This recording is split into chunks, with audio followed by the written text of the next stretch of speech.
Yggdrasil09 has claimed first. For this stream.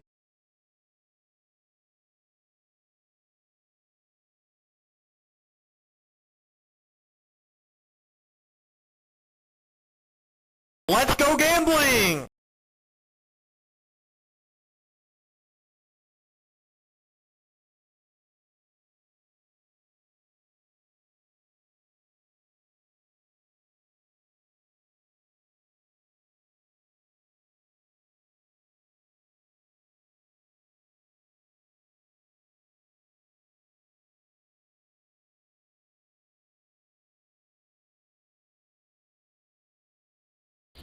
Thank you for following.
Kicking off your workday with a fresh-baked feline frenzy.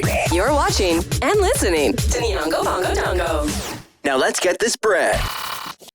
Good morning, Yan Pals. Happy Friday morning, everybody. Hope that was a wonderful day so far. Currently 9:26 a.m. on the West Coast, Best Coast on Friday, September 26th. And that being said, as it is a Friday, and we are here on a Friday once again, even though we haven't been for the longest time, but I'll get to that. Ow! I'll get to that in a sec. Y'all know it's ow! Thank you for following. Thanks for following as well, Koharu Neko. I'll get to the roll call in a sec, but Hello, new Nyan Pals. thanks so much for that. Welcome to the community, and welcome. Hope you enjoy your stay. That being said, y'all know what fucking time it is. Don't think I ever forgot about that. And let's do this. Roll a fun clip. It's like Fun Friday, you fucking losers.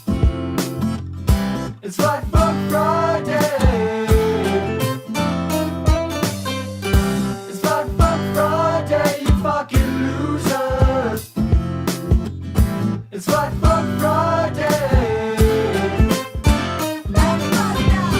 It's like Fun Friday, you fucking losers. It's like Fun Friday. It's like Fun Friday, you fucking. Happy Flag Fuck Friday, everybody. Hope everyone else has a wonderful day so far. Now, I know it has been a while since we've played that video, and it's good to be able to have that rolling again. And I know we haven't actually been running anything on Fridays for a while. I know that y'all might have even forgot about the segment and all forgotten that exists. The Friday morning 2-for-1 Dolph. I can actually speak it correctly while I'm doing it. But there is a very good reason why we have this back today. Why you're seeing me here. Why you're seeing this very lovely person across from me as well. Now, for those who may not know, or for those who may do, I'll recap anyway. Due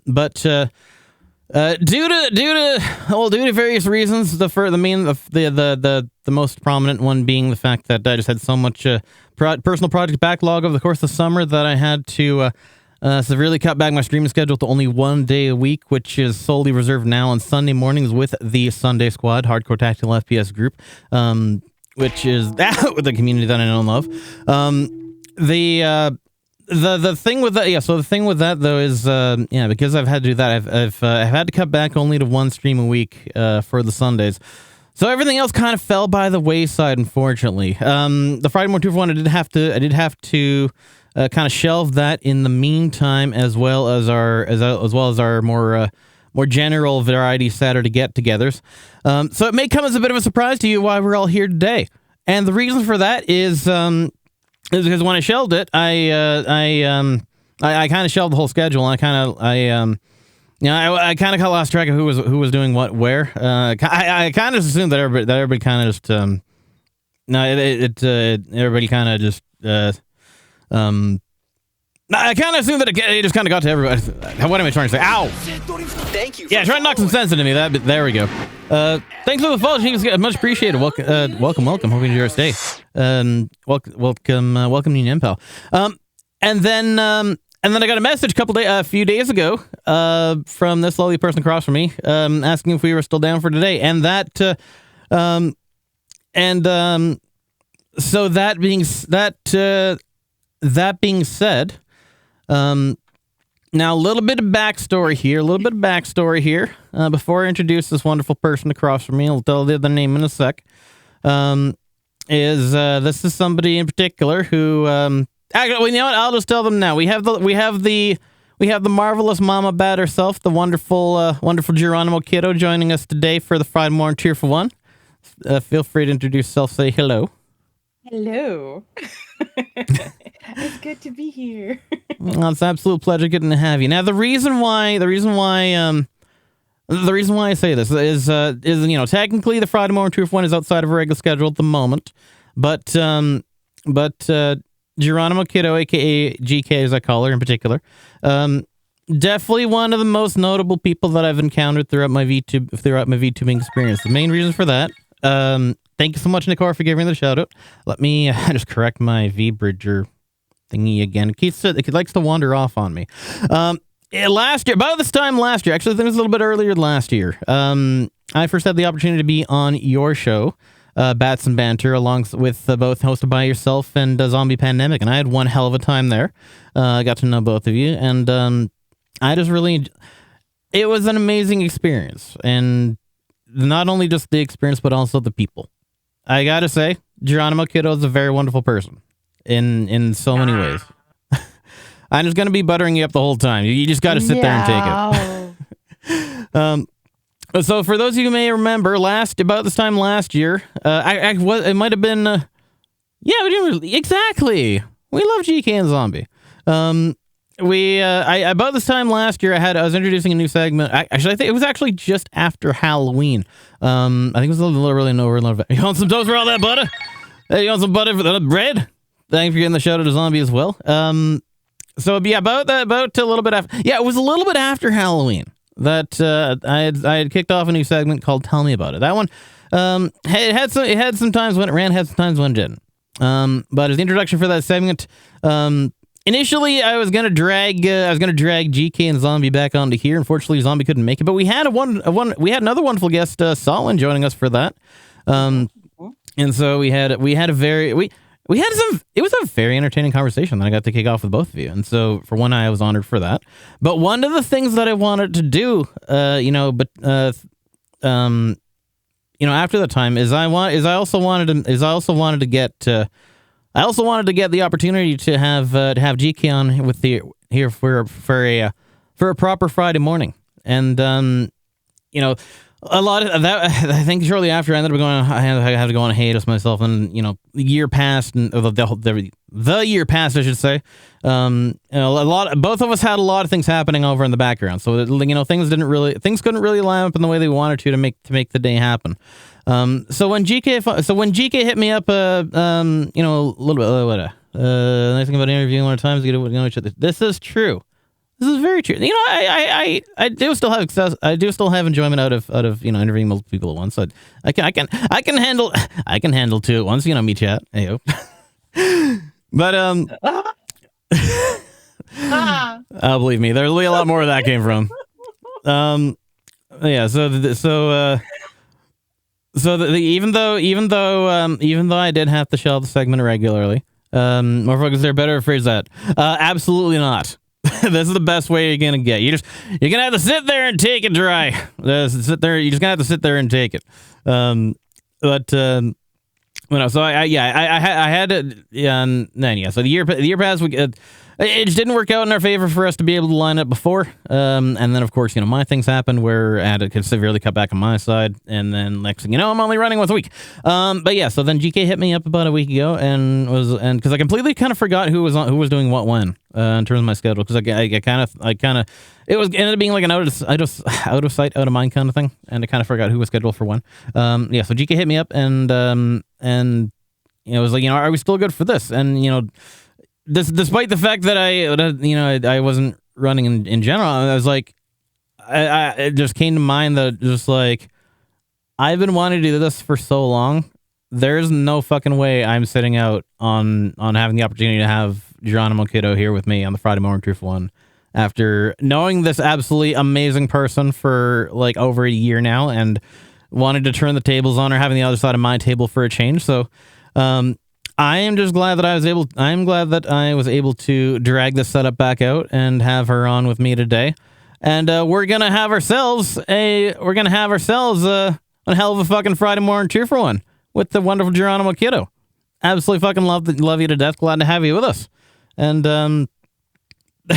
I just talked a lot myself at this point. No, there's a lot. We got a lot where that came from. Exactly. There was you gotta be doing a lot of talking yourself. Butter. You brought butter though. Remember, you said there was butter. So I mean, I brought the butter. Brought the cornbread. There's butter. It's butter. Well, technically, Fox brought the butter. I don't know how he snuck past security with that one. And it's Flat Fuck Friday, and exactly. I'm flat, so I'm wondering if this was preemptive. Allegedly. Mm-hmm. I did do some meditating beforehand. I will say that. You got to get the Zen going. Yes. Home on the range. Exactly. Well, no, I think if I was to bring this, if I was to bring this back for any one person, for one, Like there's no better opportunity than to have Geronimo Kiddo here, than to have it be with Geronimo Kiddo. Sorry, my English my English has gone out the fucking window. It's the tail end of my day technically, and so I'm just like, I'm kind of just on autopilot at this point. But you can pass everything. Yes, all you need is a clipboard and a hard hat. You can go wherever the fuck you want. At least out in public. And I paint it exactly. But yeah. So very, very wonderful welcome to the one and only Geronimo Kiddo.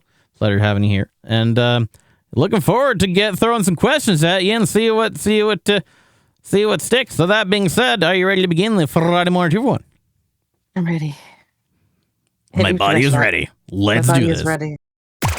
It's the Friday morning 2 for 1 with Nyongo Bongo Dongo. Every Friday morning, we're bringing you double the VTubers for none of the price. I'm not even selling shirts! So let's get ready to meet today's guest, recap the work week, and say hello to the weekend. Because the Friday morning 2 for 1 with Nyonko Ponko Tonko starts right now. Just seeing Nikора's comment over ow! I just seen Nikора's comment over on the side there that we got this new machine to find stuff all the way. I just think of that South Park episode with the bathroom TSA, and it was like, excuse me, sir, we got to check inside your assholes. I don't know what the fucking dialogue. But, South Park is a trip. It's a trip. It's a trip, and I love it. I love to go on that trip. Same. Oh, there was one episode I'm going to be watching with the wife tonight. There was one episode I mentioned to her that I hadn't seen, and I can't remember what it was though. But we're going to be watching it later tonight, so that's going to be a good way for us to spend our Friday. But no, I'm speaking of they've come out with new Beavis and Butthead already. I know it is amazing. Well, it's shocking how much stuff from like Rack from our day that is coming forward and being King of the Hill, King of the Hill, yeah. Like fuck, I'm loving this so far. It's big nostalgia hours. Waiting for Moon Boots. We need those. We need those back definitely. If they can make them fashionable and not dangerous, I think there's a way to do. There's a way to make it happen. We're supposed to still be having Marty McFly sneakers. We still haven't had those. Oh yeah, even the hoverboard either. The hoverboard. Where's our hoverboard? Where's the goddamn electric car, Bruce? Only real OGs will get that reference. Oh shit! I didn't wait. We're not gonna have. I accidentally forgot to turn off the drops. No, I forgot to turn off the rotational message. Let me just do that really quickly. Just so we're not getting. Where's my drops? Where's my War Thunder drops? Nyonko. I know, right? Nyonko, I've been lied to. False advertising. No drops. I've been lied to. Oh Lord, are you trying to pull one over on me? There's timers. There we go. I say, my boy. I say, what the hell are you trying to pull on me, boy? With that, your timing's all off. Your drops ain't dropping. They're going up instead of down. I don't even know what the finish license is with. Sorry, my fucking word Leghorn is really not the best. I say, exactly. All right, there we go. Those should be nice and silent now. But anyway. Yeah, sorry. A lot of things from our lot of blasts from the past have been coming back, and it's good to see. It's good to see some of those old gems kind of just like dig back up and kind of be refreshed for a bit of a modern era. I think they just dropped a new. Moorhead release for Beavis and Butthead apparently today, so we're gonna probably be watching some of that too. Sane, hello. Speaking of one for the Yappers, good to see you as well, Sane Cisco. Thanks for popping in. Hope you're doing well. The Sonic. Oh, some Sonic. And I was good to see everybody here. Wait, I forgot to do my apologies. I forgot to do the roll call. Let's just really quickly here, just go back to the top. Let's see you go what. Who got the first? Eagles got the first. Good to see you as well. We also saw Seesaw. Grotworks. We also saw Fox. And we also have Nekora, of course. My wonderful top mod, I always have the pleasure of having joined us, I should say. We also have Kazimora. Thanks for popping in. I'm good to see you too, James Jackson 101, good to see you as well. Thanks for the follow before. Who else I have? Brandy, I saw you too. Don't think you got away on me. It's I thought I sane. saw- It's sane. In our membrane. We love sane in this chat. Speaking of sane, they're going to be joining me in about a month and a half. Maybe not a month and a half. A little bit over a month from now. Sane Potentially. is beautiful. I adore Sane is always fucking gorgeous. And speaking of always fucking gorgeous, hello to you once again. Smooth. Like the butter that we talked about earlier. Exactly. Smooth. Exactly. And you're gonna be by the time you leave the stream, you're gonna be dripping more than a lobster in a what in a red. Where were you? I made an attempt. Hold on. There ain't nothing sexy about lobster Wait. dripping. I can't. Stop it. Oh. I made an attempt. I made an attempt. Oh, thank you. Nakota knows. Nakota knows. No. Stop. See, you curdled the butter. It's not going. It's. Oh no. I made an. I started saying it, and then I realized what I was saying. Like, wait, no, this is not. There's no way I'm gonna land this. No, it didn't land. It slid under the table. Just eject the pilot right now. This plane ain't landing. Fuck. Oh god. See, I sometimes I win and sometimes I lose them. It doesn't always land. Dripping like a lobster. I can't. I need help. I need help. Someone save me. Lobstonimo Drippo. Lobster. Stop it! Tell him to bring out the lobster. Tell him to bring out the whole ocean. Oh god. You know the situation. Oh god. I'm scared to know. Oh. There we go. Knock some sense right back into me. Oh, but let's throw. Well, before too many people throw too many other things at me, let's throw some questions at you. How's the week been for you, GK? Let's go over the 5 W's. Who are you? What do you do? Where do you do it? When and for how long you been doing it? Where do I do it? Again. Wait, there's 5. Hold on. There's 5. I'm trying to. Correct. Okay, hold on. Can we go one at a time? Yeah. So let's start with who are you? I don't know. I feel like we Good spent question. most of our lives asking who we are. Very true. Who are we really? Ow! I'm gonna beat you to death. Thank you, Aspen. What the fuck? Who am I? I am Much Geronimo appreciated. Kiddo. I'm a little brown bat VTuber. I'm putting the panic in Hispanic with my love of horror. Speaking games. of dripping, consider the beverage. Okay, you can't file. Oh, you can't end that with. Speaking of dripping, you can't. No, stop the drips. They made us drink water. Bib. Oh. What is Exactly. What's the next question? Well, it's good to see That Aspen. was the first W. What's the next W? Well, Aspen, thanks for popping in. I appreciate the follows. I appreciate it. Don't worry about it.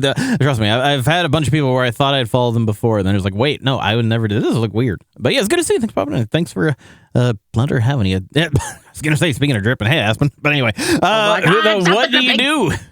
What do I do? I do content creation. I stream, and I mom.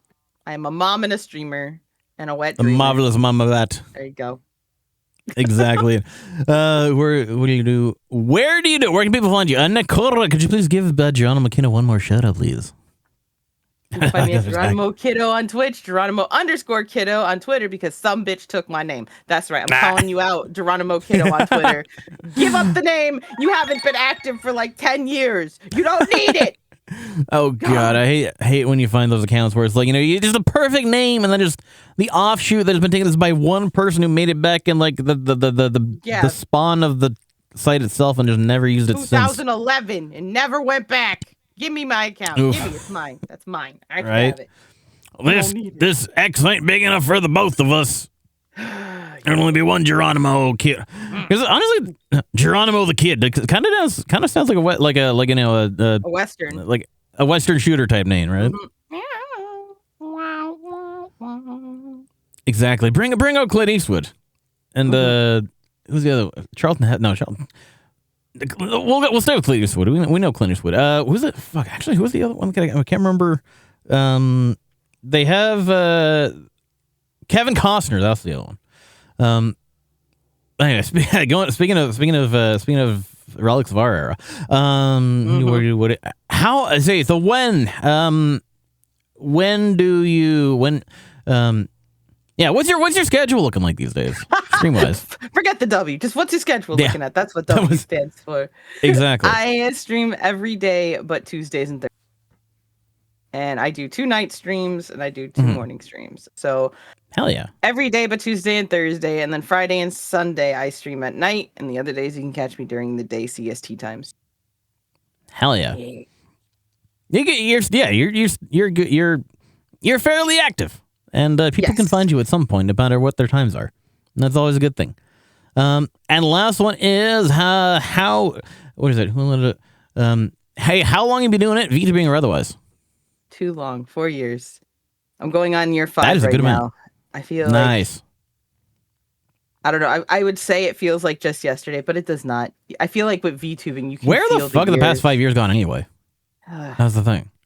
But no, the time really does fly in the VTubing space. It's like aliens, Nyanko.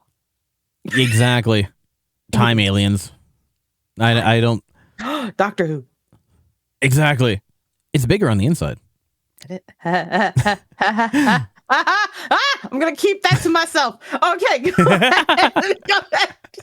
ahead. Trust me, you're not the only one who gets subjected to my endless stream of innuendos. That's what part of the reason for this segment is. Well, not part of the reason, but part of the I want to say the gag of the segment. No, part of the content of the segment, I guess I should say, is that what I lack in the because in my other streams, I do a lot of gun types. What I make up for in the lack of projectiles, I make fertile in the abundance of innuendos. I guess in this segment, you just get me raw and unfiltered. But anyway, I don't get to know a little more of the basics. Hey, Cheshire Jack, have you ever seen a cat dragging a bat and make it work? Yes. In fact, we're doing so right now. Allegedly. How do you think I got her in the front door in the first place? You can't. When cats always bring in little treats for their the little treats. I imagine exactly. Just ow. And then just Exactly. Well, we brought in one hell of a treat for all of you today. And that's of course the lovely John McKiddo. So just as much of a treat for me as she is for hopefully all of you too. But God,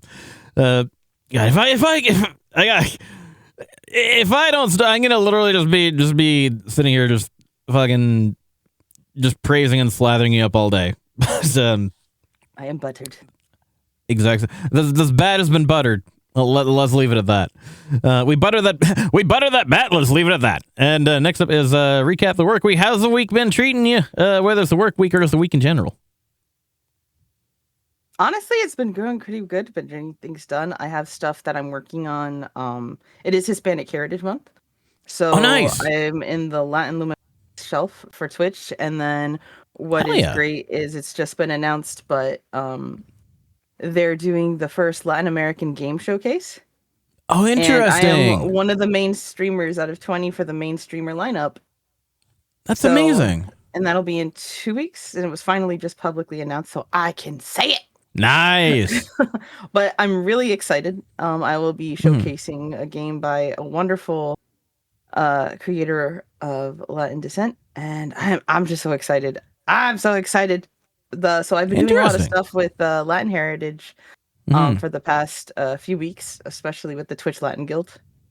So that's kept me very busy. And then, of course, my manager, which is Cheshire Jack in chat, has made sure to keep me on my little toes while everything's going on. He kind of has to scoop me up and say, okay, now we go here. And now you scoop go up the here. bat. Yes. Take the bat and put her somewhere else. Exactly. That's awesome. Is there like a website or something where we can find more information on that? Yes, I'll grab that for you real quick. Thank you. I think I have ready because I'm prepared. No, I'm not prepared. Don't spread that rumor. Is it allow? Hey, you're probably still more prepared than I am. I just have a turnkey setup. There you go.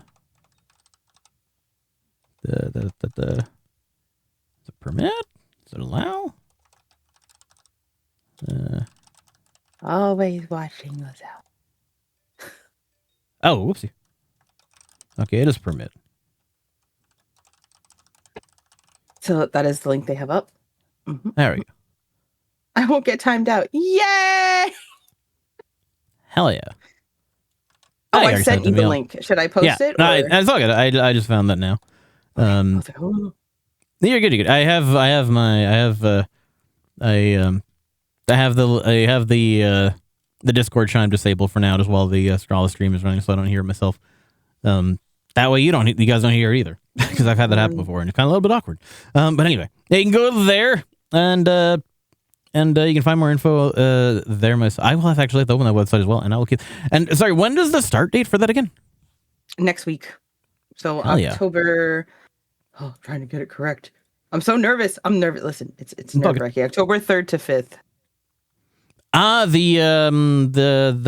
The Regina George Day, Mean Girls Day. On October 3rd, he asked me what day it was. It's October 3rd. I will never unsee that. Fuck, I have to put a schedule close enough of that. Anyway, yeah, that sounds interesting. I gotta check that out myself as well. Maybe see if I can pop in and see what's happening.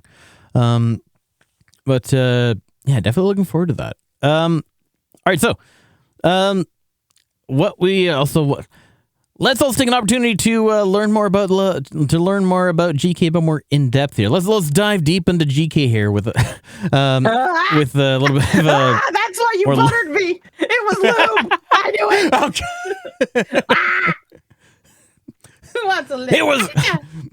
It was me all along. It was lube all along. Wait, why am I doing Mr. Krabs? I don't know why I jumped into that. Anyway, that is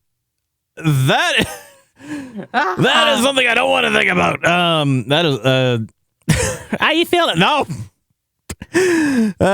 Anyway, give us a detailed breakdown of your character and tell us about your lore, please. Oh, my character or a character? Like, can I just pick a character? Your random character. Just tell us about a random ass fucking character. No, yeah, your character. Listen, I'm a firm. Even though I use a VTuber and my VTuber, obviously, I don't tell people, but I may not be a bat in real life. Just saying. No. They might not. I know. What? I know. Listen, she's a fraud. I'm a fraud. I'm not a real bat. Hey, you're a phony. A big fat phony. But for the most part, I'm just myself. I don't have any detailed lore. My lore that I say is I was a little bat in a cave, sleeping, minding my own business. This was in the time era of the witches. There was a witch who was hiding out in the cave, but the knights and stuff knew about her. They were coming to get her and kill her. So she quickly grabbed all her shit to leave. And when she did, she dropped her wand. It snapped in half. The magic hit that little brown bat that was minding its business. And then I fell on my ass and I became me. And now I have a fear of heights, and I have a fear of being upside down. So because I'm afraid to fall on my head. That is kind of like Frosty the Snowman in a way. Kind of. Despite all of my rage, I'm still just a bat in a cave. Exactly. Yep. And then just the way I incorporated it is my mods found me, and then they took care of me. And since they're each a different creature, because everyone has their own characters, I am as messed up as I can be, because I have a cat, I have a bird, I have a gremlin, I have a bee. Do you have a pineapple? And do you have a pen? I have, there you go.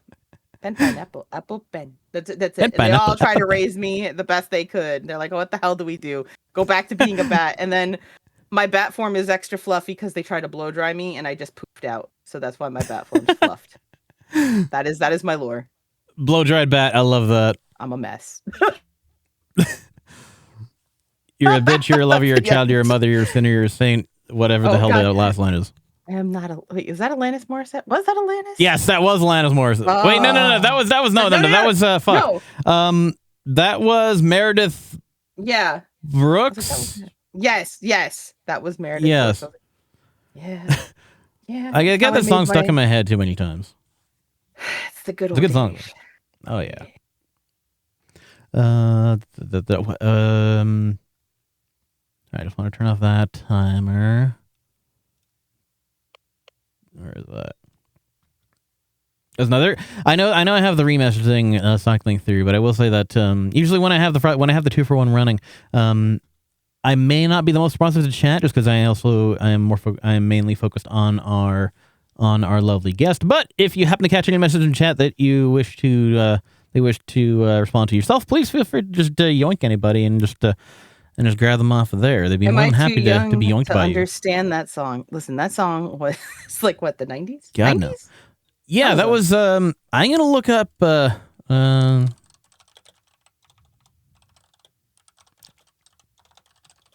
That was 1997, actually. Yeah. I was gonna say that had to be the late 90s, but it was 90s definitely. Yeah. That was Still the late 90s, nonetheless. He needs to ignore me as a brother manager. Very good song, actually. Definitely one of the most catchy.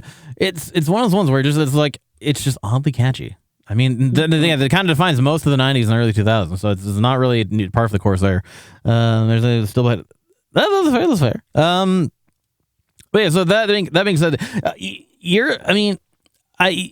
my lore is a little bit more extensive. I will say that, but to be fair, I don't really run the character as a character. So it's like the lore doesn't really exactly. Yeah, I don't really think of it much when I'm here. You're just getting me, you're getting me just looking a little bit prettier than I don't look pretty in person anyway. So you get me up dressed up in a catgirl suit. Oh no! I know. Oh. Well, You're the beautiful kitty cat. Oh. Well, I'm glad you think so, and I'm glad my wife thinks so too. But anyway,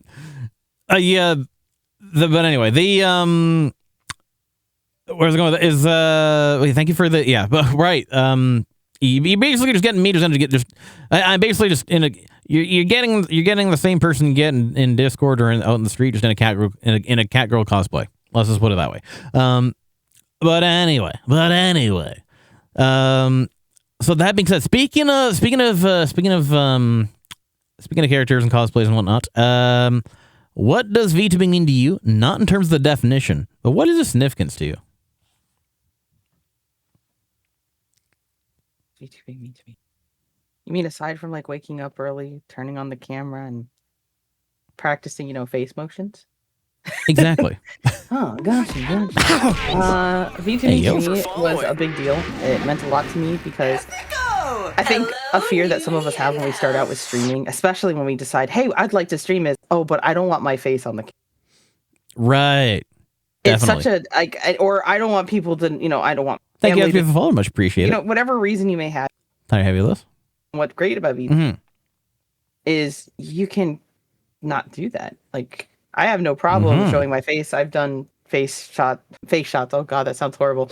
I've done pictures. Trust me. I've sent pictures. You're not in Discord. People have said worse. People have said more suggestive things than that. I'm not too worried about that. But the thing is, I'll be honest with you. I'm 36. And you're only a year older than I am. Because of VTubing, in the past 5 years now, I've done it. I've never met such wonderful people in my life. Oh, same. I'm trying not You're to absolutely cry, one of them. But like my besties, I wouldn't have them if I didn't decide one day to say, you know what, you try this. Like, if my son never suggested this to me, I would have missed out on people who genuinely, I just kind of sit there and go, where the fuck have y'all been my whole life? Like, and it's not just other streamers. It's I genuinely love my community. I met example, I think Sir Bubble Bun was in here, and that's one of my besties, and I love him. And he found me because I was a VTuber. And then I've got my mod team, who some of them met me because I was a VTuber. So being a VTuber, aside from your stereotypical comments, it means I use an animated model. It means I was able to find people who, even though I use a model, still love me for me and still are more like, that's my family. Like, even Cheshire Jack right there, I'm gonna pick on my manager. I adore him and his family, and it's like he's coming to visit again in 2 weeks. Oh, hell yeah. It's awesome. It's family, and it's people where it's like, I agree. I'm trying not to cry because I've done enough of it. But I get you. I love them. I love like my mod team. Like I make sure with my mod team, at least, because I am a mom and I do have things in my life, RL happens. That's not just mods. They don't just mod my chat. If I'm not feeling good or I'm having, I need friends to talk to, I can talk to them, and it goes with my community as well. And I know some people like to sit there and say, oh, well, isn't that parasocial? And it's like, no, I genuinely love and work hard on the relationships I have in my community with people. If they need help, I try Exactly. to be there. And it's a lot more than just, oh, I'm a character who streams video games on Twitch. No, I'm a fucking mom. I'm a friend. I'm many things, but at the end of the day, I'm still human. And the relationships I've met and got to have through VTubing have meant more to me than any relationships I've ever made. I completely fucking agree. Like, Don't you be proud of me? I'm looking at chat. hey, you will be prouded. No, I'm prouded. I am. we will be prouded. proud of you, and you will like it. I don't. Yes. You will accept the pride that's been bestowed upon you by the powers that be, and the powers that be is chat. But you'll be proud. No. We are not doing that. We are not doing that. She may well have buttered up, but we're not. Of course, it's autocorrect, Fox. We believe you. Yanko of writing crop. There you go. Oh God! Prod away. Just prod away. I don't know where this. Give poor Yanko a butter, What am I, an alien? A buttered lobster and a freaking writing crop. What? Okay, what is this now? I was gonna say red lobster, but there's too many lobster phrases. There's a lot of lobsters. Like your kitty cat side is showing. All that seafood. Exactly. I see food and I eat it. That's always time for. God, you. What is an oil? What is an oil change? Was Jiffy Lube here? But no, I 100% agree. And since you did bring that up, though, like this is something that I do want to touch on as well while we have the time. And that is like, I'm not gonna. If I touch that, I get too distracted. I might, which I always do. But no, what I wanted to bring up as well is like, you know, I've been kind of having this thought as well over me, you know, last little while too, and it's just like, and it's like for all the people that say, you know, that either, you know, we're all just, I mean, they're technically not wrong in saying that we're all just anime characters anyway, but that on top of that though, you know, for one thing, you know, we're all still real people behind these avatars. That is something that is indisputable. And a lot of people say that, you know, even that you know, a lot of people may say that, you know, online relationships, let alone online friendships, especially, you know, are something that can't be real because you don't know the person well in person. To that I say that's fucking bullshit, because for one, you know, I have again, you know, okay, aside from, like, you know, the bots on Twitter and shit, the people that, you know, are real, you know, the people that you're gonna see in on a stream, in a voice chat, whatever, you know, I'm substituting my physical presence for, you know, an animated presence. I mean, that's you know, that's a little bit different. That only takes away one element of the fact that I'm here. But like like I, for one, am someone who grew up like, I grew up meeting just as many people online as I did in person, basically. Like I'm a 90s kid. Well, you're also a 90s kid. So we grew up in like the golden age of the internet generation, where we were, you know, we had you know, we had the kind of the first like online multiplayer games. We had the chats and whatnot. And you know, if you spent a lot of time, if you spent, you know, a significant amount of time online, like compared to in person as well, you know, you met a lot of people, and in different avenues throughout the stages of your life. And the thing is like, you know, for all the things where our parents said, you know, don't talk to strangers, it's like some of the most yeah, about that. Apparently online, I mean, you know, we're given basic guidelines online and whatnot, but it's like, you know, the thing is, like, I grew up knowing people just as well online as I did in person, and so it's and so with that, it's like, you know, I'm used to having online friends just as much as I'm used to having friends in person, and like you know, the thing, you don't always need to know everything about someone to at least know they're genuine. and you may not know more. Sometimes you may not know. Like when you know a VTuber, sometimes the most you'll know about them is what their VTuber name is, what their model looks like, what they sound like. Maybe their Steam friend codes, and like when their availabilities are. But like you might know something. You might know some things about their personal like interests and whatnot. But it's like you're not gonna always know, where they live, what their name is off. Like, I'll be honest, I don't even care about any of that crap because it's like the thing with online friends with online friendships is that it kind of breaks down those barriers anyway, and so it's like you don't. Yeah, I've had people tell me too straight out. They're like, "Okay, I don't want you to panic." I'm like, "Okay, what is it?" I know what your first name is because when I tipped you on PayPal, I saw your name. I'm like, I want to tell you this. It's okay. I am a human. My real name is not Geronimo Kiddo. If you know my first name, that is okay. I am not that paranoid on it. It's all right. Just don't call it to me while I'm streaming, please. I'm like, exactly. But other than that, please, by all means, don't have a heart attack. It's okay. Exactly. I mean, hell, my first follower gave me his full name by accident after tipping me for $3 on Stream Elements, back before I had this proper setup. But I was already set up with a proper business PayPal email on my side anyway, so I haven't had that issue on the outbound myself. Well, even on the inbound because it's all been going to the business one anyway. But it's like unspoken rule. We got exactly. Mm-hmm. Ow. I got to consume the beverage again. Thank you so much again, Birdie, the lovely Birdie, for the hydrate. That being said, what hi new person to the call? I just want to say potato bat right there is amazing. They absolutely are. You're 100% correct on that, and it's nice to see you as well. Thanks for popping in. That being said, what is your beverage of choice today? The same as every day. I listen. Cafe Bustelo. Trying to take over the I need world? my coffee. Okay. Cafe Bustelo is my coffee of choice, and it is my everyday drink of choice in the mornings at this time. If it is past this time, I am usually having either water or bubbly, because Hell yeah. I love soda, but soda's not good for you or your teeth. I know. I did the same thing. It is. Sorry. Actually, today I actually I'm actually drinking iced coffee myself. They like to. Hey, it's Apple. Hey, Apple. How's it going? Good to see you. Thanks for popping in.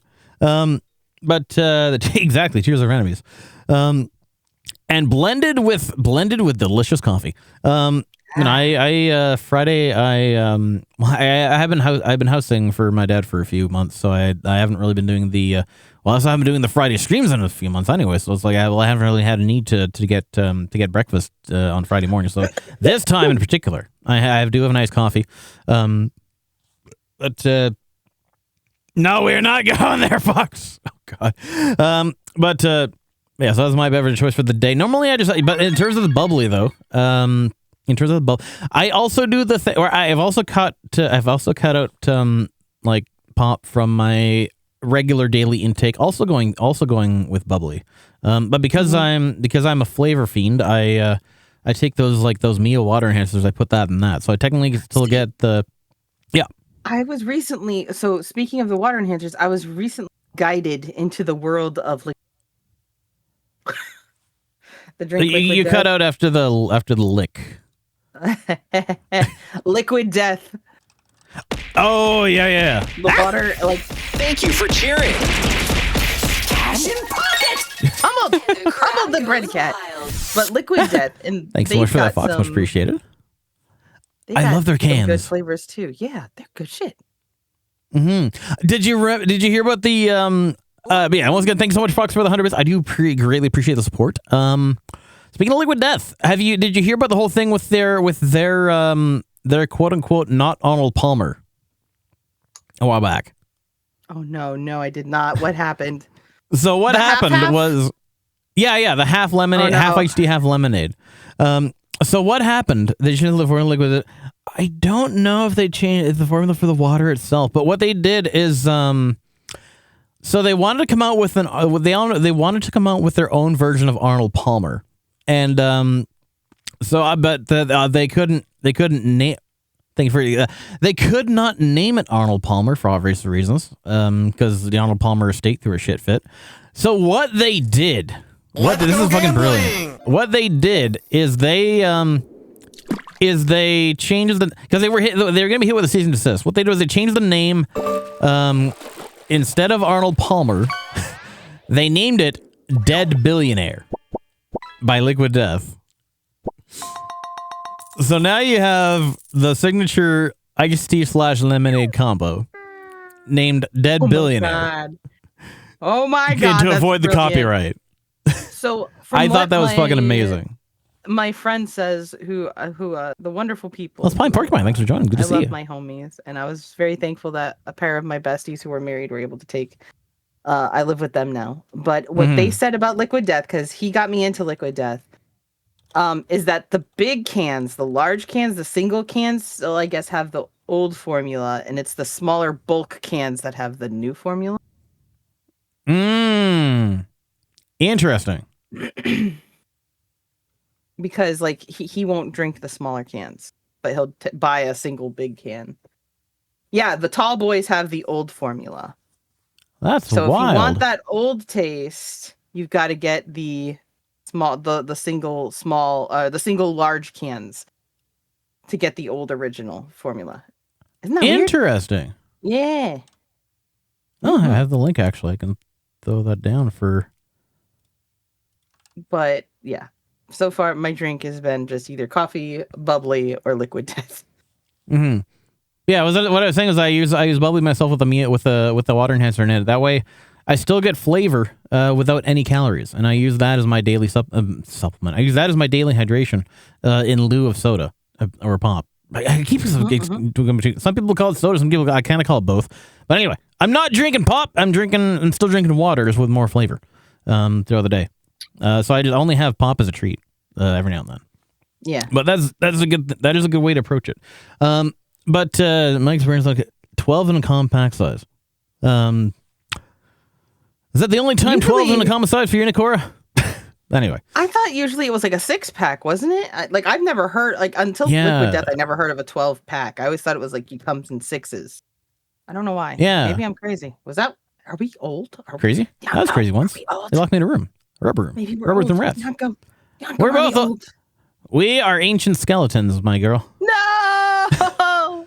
Just in time for Halloween. Spooky, scary skeletons. Speaking of, we gotta get Solomon back in here at some point. Speaking of skeletons. You do. We do. He is a wonderful. We miss him. Absolutely. But that related to that though. Again, now back in the 3D topics, despite how little we may know about certain people on the internet at a personal level, that doesn't mean that our relations are. Doesn't mean that our friendships are completely impersonal. And so like a lot of people that there's been tons of people that I come across throughout my time in the VTubing space that I genuinely consider them friends. Is all I got to say. And I don't, and like that, it's not parasocial for me to say that because, there are going to be, it's not about how much you know about a person. It's not about knowing them. It's not about being able to like see them in real life or, in person, I should say. It's not about how much you know about them at a personal level. What it is how much, what it is how much value they add to your life and how much value you add to theirs. And that's something that completely transcends physical presence. Because the thing with that is, anything after that pretty much is, I want to say is an additional privilege. But it's like, well, really knowing anybody who brings value to your life is a privilege in and of itself. The point of that is like, kind of one of the things about at least being on the online space is that like it kind of cringy basically means don't be a dick. But it's like it breaks down the physical barriers for one thing that you're going to be able to meet people all around the world that you never would have met otherwise. But number of social media is that.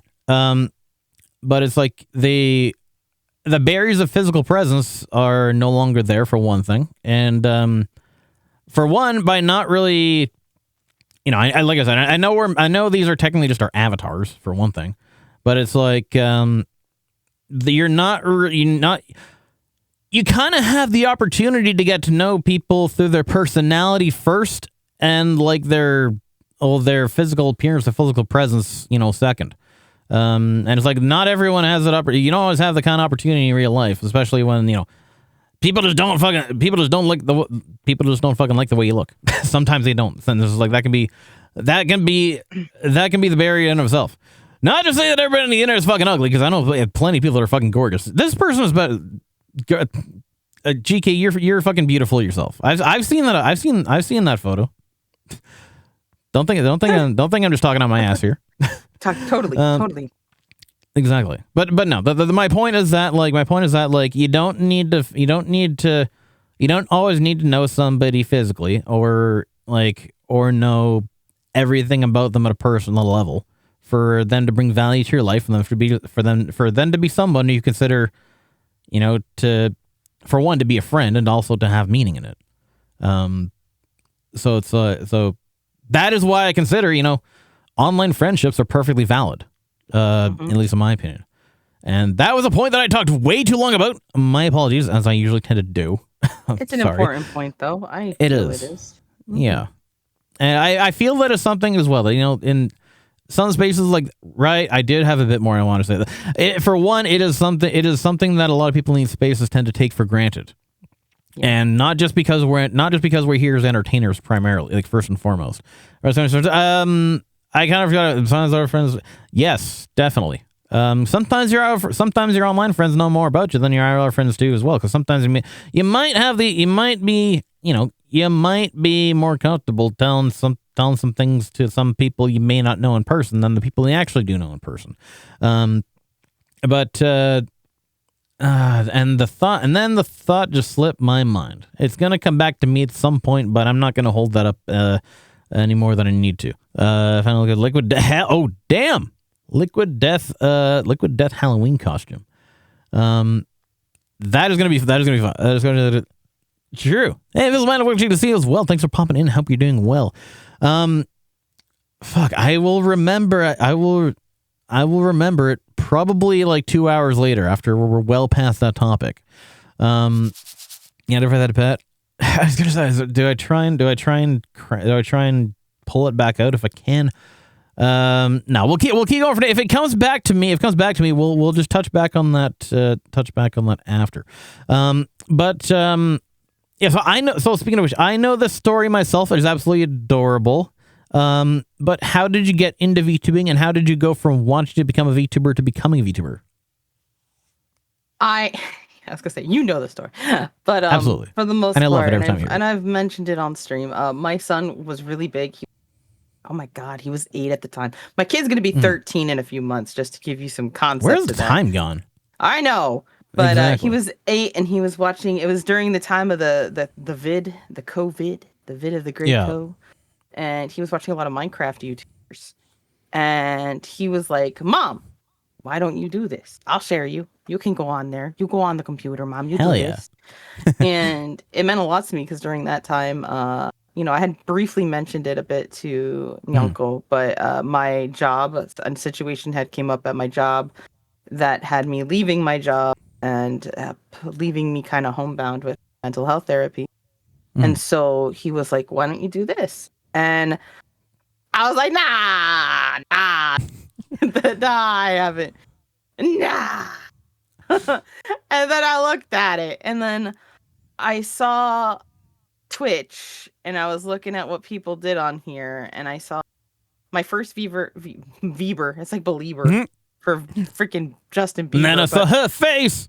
Oh, now I'm a Belieber. No, not a Bieber. Don't coin that term.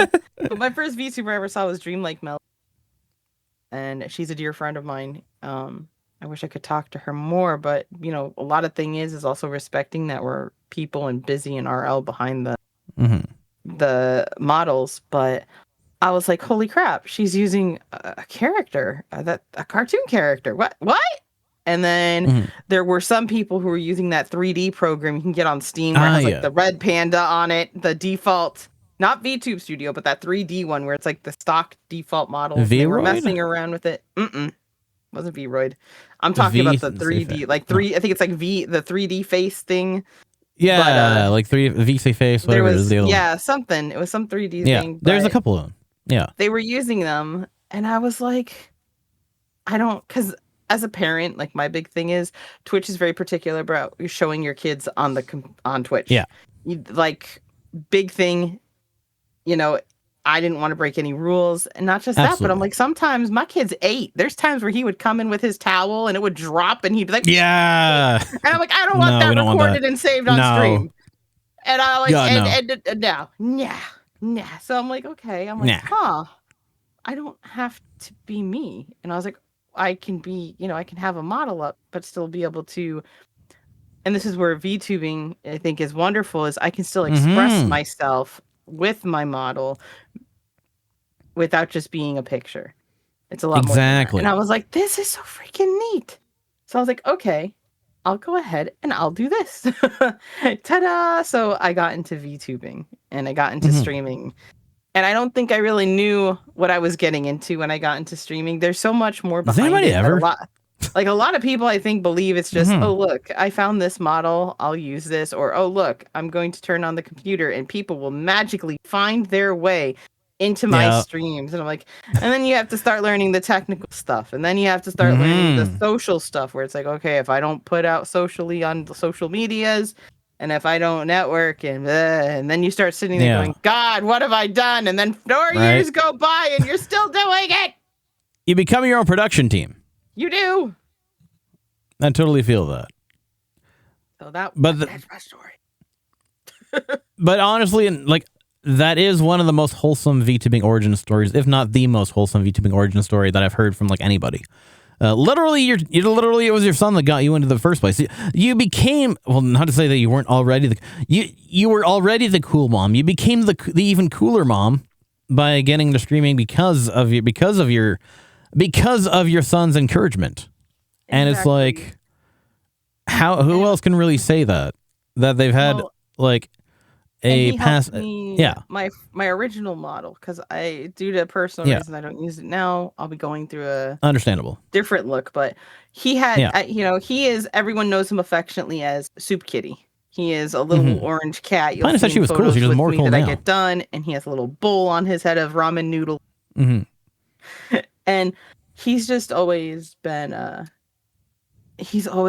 so supportive. And I think when it comes down to things and just the path I've chose to do with the streaming, if it wasn't for him, I think I would have quit a long time ago. But I'm going to share with you, Neon, something. So absolutely. There was a being part of the Twitch Latin Guild and Twitch Women's Guild and Twitch Pride Guild, you get really neat opportunities that come along. And I'm sharing with Nyanko right now this.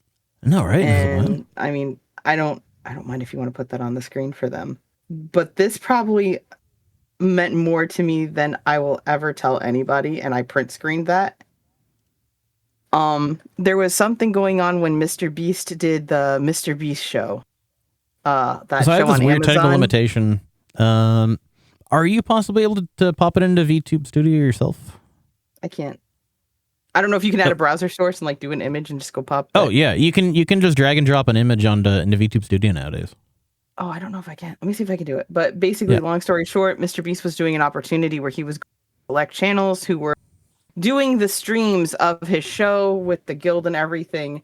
And I was so pumped. I was okay. I was hoping for the opportunity. Well, I told my little guy, I can't drag and drop it. Oh, no. I might be able to pull this off. Sorry, it's a feature that I'm not usually used to, just because I don't usually. Look at that smirky face you've got on your model. I love it. It's like it's because I'm looking over to my left and my tracking's died, so that's what happens when that. No, but it looks so look at that face. That's like Oh, but believe me, when I turn off the V-Bridger, before I close the actual program, it does get some pretty funky load file now. It shows warning yes. There you go. Let's see here. There we go. So I've never shown I'll this to like anyone in rid my of- community or anything, and this is a special behind the scenes. But like, my son had texted me, and his name is Dom. He's named I after pinned it to Gears me. of War Dominic Santiago. Fun Ah, fact. that makes sense. It's pinned to your face. I love I it. pinned it to me by accident. To your face. But basically he texted I'll me. He goes, still "Hey love mom." He goes, "Did Mr. Beast come to the stream?" I was like, "No, am I still cool?" He goes, "Yup." And I go, "Thanks, buddy." That is wholesome as You know, fuck. he's what keeps me going. And I always saved that text because like it meant so much to me because I Oh, may it's not worth have it. I may not have gotten a visit from Mr. Beast, but and if whatever that stuff that was going on was, but it was Your really son neat thinks that you're cool regardless. thought I You was did not cool. need.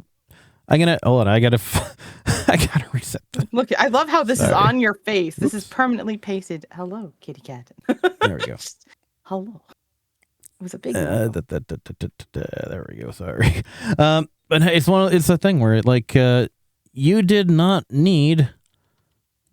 not need the presence of Mr. Beast coming to your stream for your son to think you're cool. You held your own in and of yourself just for the fact that you were there and you were doing it. Yeah. And I it think that meant- is wholesome as fuck. No, I get that, Nakora. See, and this was what was rough. It was either like This all was that before stuff all that shit went happened. down. Yeah, Yeah. this was it was like right on Long the before cusp, and it was such a difficult time. So I was like, I don't know how to do this. I'm like, but there's a chance that I'm like I said, that's my part-time job. VTubing is a part-time job for me. Do I take that chance? Do I just sit on it? And I'm like, might as well throw my hat in, see if any. That's the thing. It's so I'm sorry, what was it? What was this for? Ow! Was this for a chance for thank you Money. for the follow, Pine? this was Appreciate it. for a chance for money. He was gonna come The by with- random streams that were streaming his thing Oh. and donate money to that streamer. So I mean, when it Gotcha. came down to that, it's like, do I take a Welcome, Comedian chance? Palace, to meet you. Chance. And I was like, all right. Right. So, and it's hard But because y- there's times where like, Mhm. I'm not. How can I No. put it? There's times where you sit there and go, okay, do I take this 50-50 or do I not? Because you miss the Yeah. chances you never take. 100% girl. That's what I was actually about to say. So You read my fucking mind. But for him to do that, so my son has been the reason I keep going. He's Yeah. always showing me new things on games and he wants to be a streamer. And I guess with Twitch, Mm-hmm. you have to be, I think it's 13 years old to stream, but I told him we're going to wait a year. So when he's I'd 14, probably I wait told him he until could 18. stream. Personally. Listen, if he Well, asks for VTubing, I'm going to smack him and say never. Not until you're out of this house. Not until There I you can't go. see you. Never. Exactly. Well, at least you can stream with parental supervision. Let's put it that way. Yes, that's what I told him. So Yeah. On stream solo, I don't think but yeah. I still don't think VTubing's for kids. I don't. No. You will not. There was a company that was trying to produce a. Oh yeah. I How don't know if you fast did saw it. that fucking go? It didn't go well, and it never Yeah. took off. But they had a kid who Thank was God. behind a model streaming, and they're like, this is not Yeah, an no. area for children." Like, No. I'm sorry. No. There are some people who are under the misconception that VTubing is more of a cow. Oh, we gotta hydrate. Consider the beverage. Thank you, Shintoki, for the beverage. Mm-hmm. There are some people under the misconception that that VTubing is a kids thing. There are people out of the misconception that VTubing is something for children. That whoever does it is somebody is like a bunch of people who are immature. But you will learn very quickly by even spending a fraction of time in front of almost any VTuber. I mean, I know there are like family-friendly VTubers, whatnot, but like for the that is not something that you should assume about your audience, for one thing. But two is that like the majority of VTubers in general definitely not safe for kids. Well, I don't mean safe as in like it is tailored to an audience who is of majority legal age. Let's put it that way. And like I, for one, despite the fact that my presentation is very in and of itself fairly clean, at least until like the bunny suit model, which you might see in a month. Let's just say that. Like I swear like a fucking sailor. I throw innuendos up. I pull innuendos up my ass like no tomorrow. The the content that I play, for one thing, is fairly M-rated, especially with tactical FPS. But that aside, it's more that for one thing, unless you're specifically tailoring your content to that demographic, for the most part, when people just come on and be themselves, you're gonna get a lot of stuff that is very much for the 18 plus crowd. Like for me, and this is exactly, in my case, I come in here. This is my space. This is somewhere where I'm comfortable just saying whatever the fuck I want. And that is very much gonna be stuff that is not gonna be tailored to minors. Let's put it that way. Sailor approved. So hell yeah. In the Navy. But anyway, where I was going with that is where I was going with that is, you'll also learn that, you also learn very quickly that, there are so many ways I could elaborate on this further, but, to put it simply is that the VTubing space in and of itself is not a space that is tailored towards anyone under 18 and therefore should not be taken as such, despite the fact that, we may be a bunch of adorable anime characters on the internet. Where I'm going with that, I don't quite know how to close off that point, but I think y'all get the idea. There's Saturday morning cartoons, and then there's Adult Swim. We're the Adult Swim. Yes, there we go. That's the best way to put it. That's probably the safest way to put it. Exactly. We're what y'all get to watch after the kids have gone to bed. Let's put it that way. KPG, you still have to marry me. Sorry, I don't get to see KPG. And there we go. Have you ever heard of the multi-massive online player game called Final Fantasy 14? Oh my God, the Final Fantasy 14 with the free trial up to level 70 with the Heavensward expansion included, no extra cost. No extra cost. With unlimited playtime. Unlimited playtime. Tell me more. Yeah, KPG is supposed to be my messaging. I won't be messaging. I want to message them. We were supposed to love that. Listen, Yanko, we were supposed to get married. And like, we have a good shift. We'll see. You want to get back possibly? Like, we're in too. And he disappeared on me. And it's because I'm a bunny boy, isn't it? Oh no. He just wanted him to take me in his bunny boy arms. And well, you better hop to it then. We're waiting around forever. Right, the point that I was getting at before. Speaking. No, you're good. Hey, it's me you're fucking talking to, or talking at, or talking with, whichever. Speaking of relationships and all that, and friendships and whatnot. Back in the point I was going before we segue into that topic is that now for one, for last year especially, I was streaming pretty much every fucking day. Now that I've kind of hit the milestones that I've wanted, and I've worked into a new year where I've already been tailoring I've been reducing my stream schedule anyway, and of course, this hit me, and I'm only streaming 1 day a week now.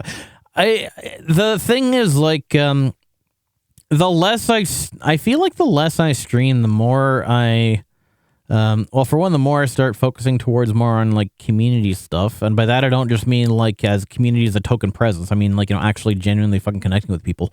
But it's weird thing. It's a weird thing for me to say, but it's like the less time I spend streaming, or the less time I spend actually doing the VTubing thing, the less I feel I have in common with the VTubing. Not when I say community, I don't mean like the people. I don't mean my Nyan pals. I mean just like the VTubing space in general.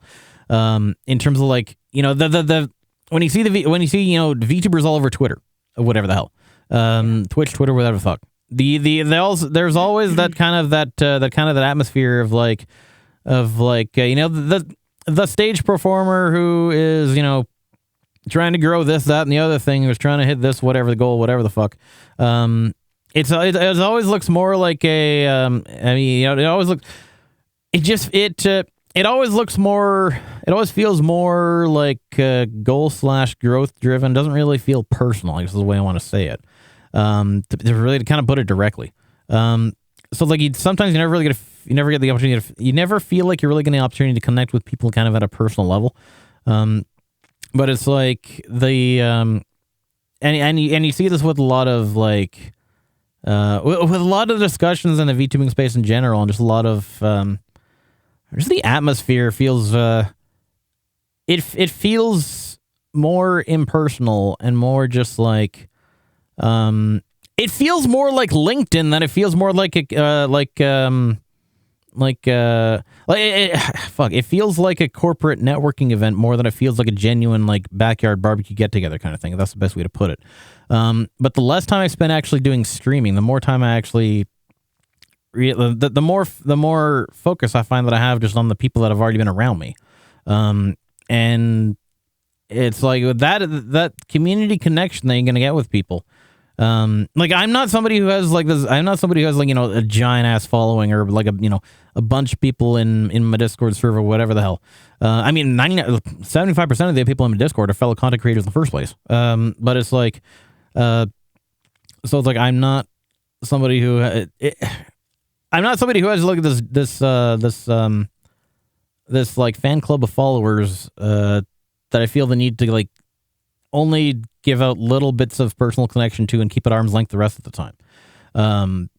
It's like the people that I've met, and the people that I keep in contact with in a way are, you know, people that I genuinely enjoy interacting with. And actually like that I think is a true sense of community that you're really going to get, especially when, you know, you still maintain a presence even when you're not, you know, doing the thing that VTubers are known for, the actual VTubing thing. But that's also because I'm more just like a people person in the first. I'm just more of a socially inclined person in the first place. It goes back to the whole thing of like, you know, online friendships versus just like whatever the hell else. I don't quite know where I'm going at that point, but I think you kind of get the idea that like that it's like it's not exactly parasocial to at least have enough confidence in knowing the people that you meet and being able to call them friends and stuff. That's kind of where I'm getting with that. If that whole rambling whatever the fuck I just said makes any sense to anybody.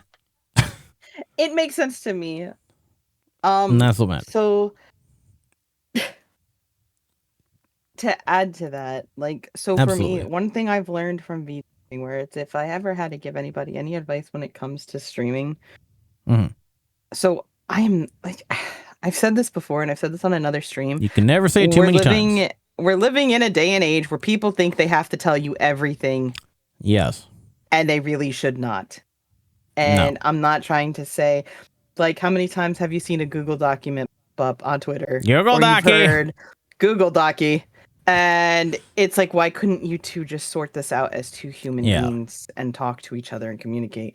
A lot of things, and it's a very dangerous time because back in my day, even with like whatever you post on the internet, it's going to be there forever. Okay. Basically is my take on this. If you're posting your fights, your arguments, people, when they go to hire you, people, when they get to know you, they're going to be able to look up your name and see, oh. And this isn't me saying, you know, which people do. They will only post the glamour. Some people only post the glamour. Some people post stuff that they really should not be posting, be able to keep your personal self. But then there's people where it's that genuine middle ground. And that's kind of the approach I try to take. I'm not going to sit here and say, if someone comes in my community and says, hey, how are you doing? I'm going to say, hey, I'm a little shitty, but you know what? I had chocolate. Like, you know what I mean? Like, yeah. I'll be honest. And I respect and accept the same fact. If I ask you, how are you doing? And you tell me, you know, you don't have to sit there. And some streamers, and they'll scream parasocial. If you ask, you know, hey, how are you doing today? So-and-so. And you're like, not too good. You know, my car broke down. Oh, that's parasocial. You didn't have to tell me that. No, you can say that. Like, and I don't know if it's because I'm older or what, but it's like, so the best thing I've discovered and talking on that topic you brought up is I've stayed in my own lane and I really like it. I have my people. some people think, oh, well, we collabed once as best friends.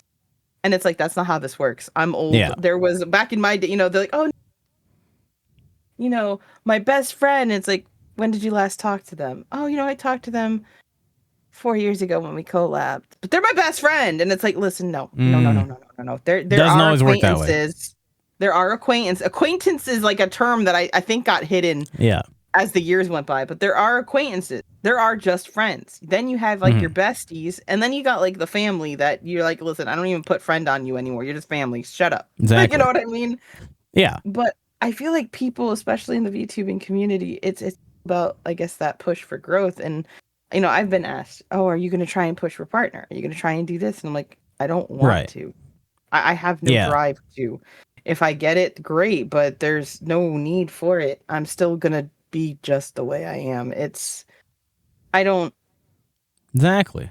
The way I want to get big is with my own community I have. I don't want to get big for others. I don't want to get big on a platform.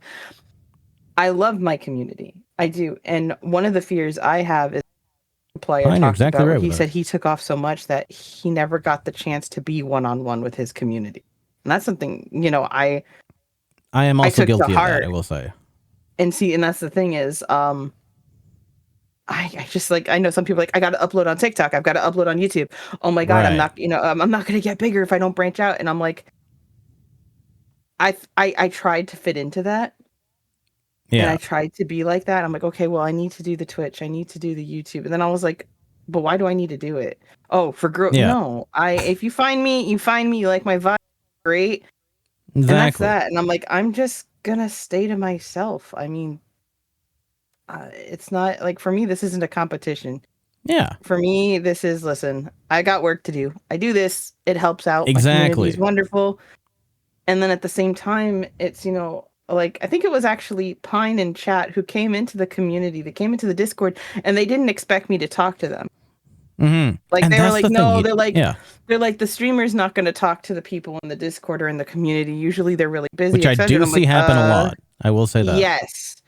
And then you lose like that closeness and like, no, I mess around my community all the time. Like some of them even have labels that say their name grounded. Like I'll ground them. I'll be like, you're grounded for that. What the hell's wrong with you? So I'll rewrite their name grounded. And the thing is, I want to be able to love and appreciate I want to spend time with them.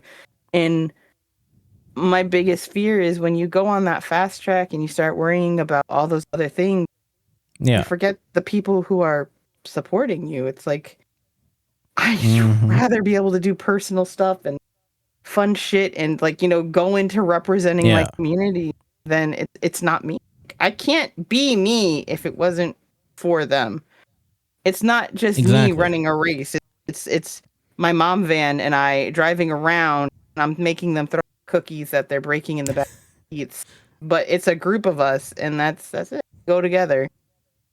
Absolutely. On that topic for one thing, those of you in my server as well would have you would have seen me post something on the news thing that is very much relevant to that because I'll admit I did when I committed to it's all good, Pine.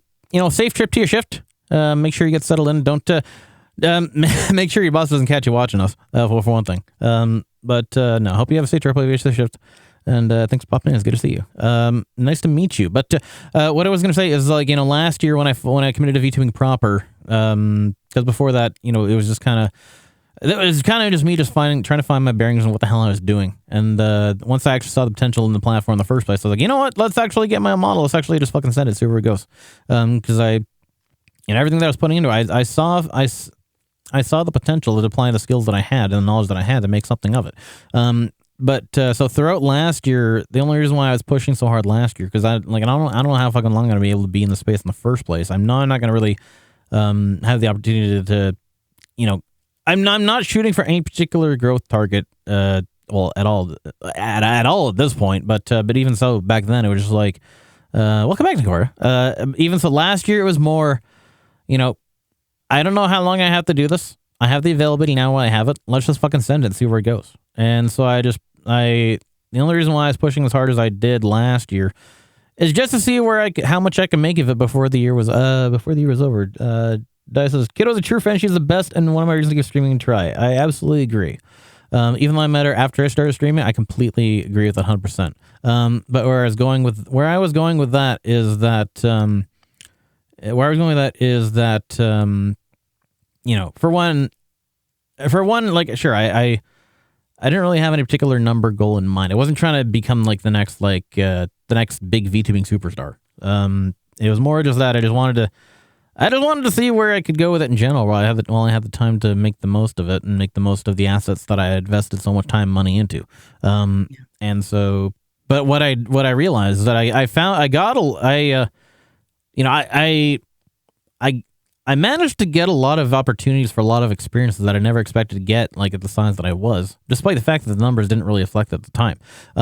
But as I started to scale down, you know, my schedule after the new year hit, after the hiatus and everything else, you know, I was able to kind of just step back, take a bit of a breather, and you know, kind of reevaluate my approach to VTubing in general and to streaming in general, and especially coming down to just like the one a week.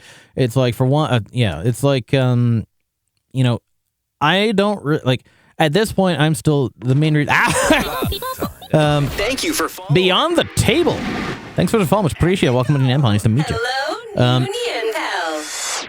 Pleasure having you. Hope you enjoy your stay. Where I was going with that though is you know, the whole thing about like, you know, you need to collab with all these people for growth and whatnot, or whatever the fuck. And you know, the whole thing about like only connecting with other VTubers to grow yourself. And it's just like, motherfucker, I only stream once a week. I don't give a shit about that anymore.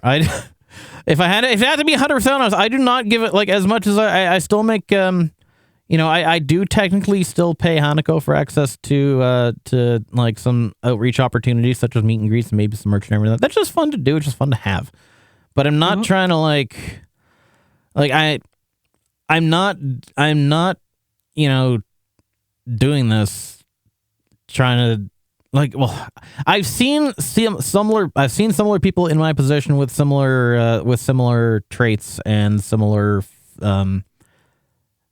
things about themselves that let's just say one person in a similar position to myself took 5 years to achieve partner and probably only has relatively about 15,000 followers. That being said, but also that is with them streaming full time, like almost 7 days a week.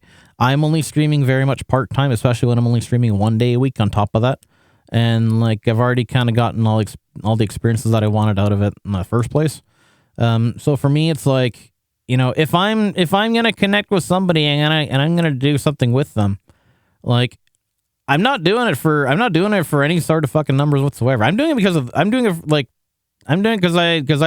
I like the person, and you know I just wanted the opportunity to do something with them. It's like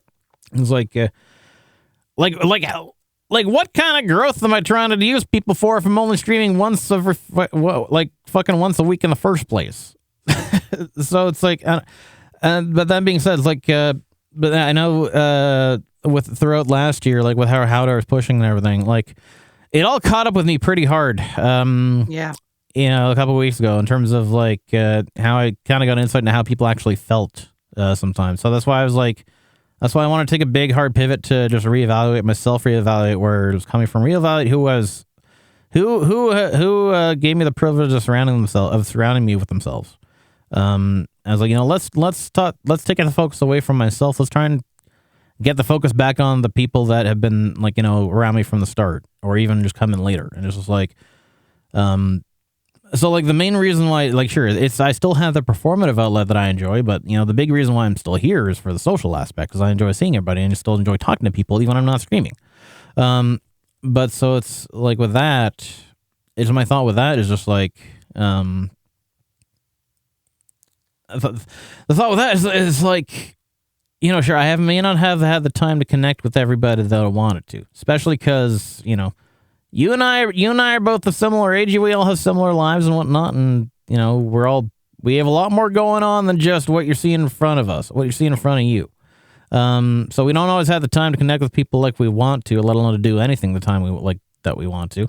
But we still manage to make it work for us enough for us to be here every now and then. And but the thing is, it's more.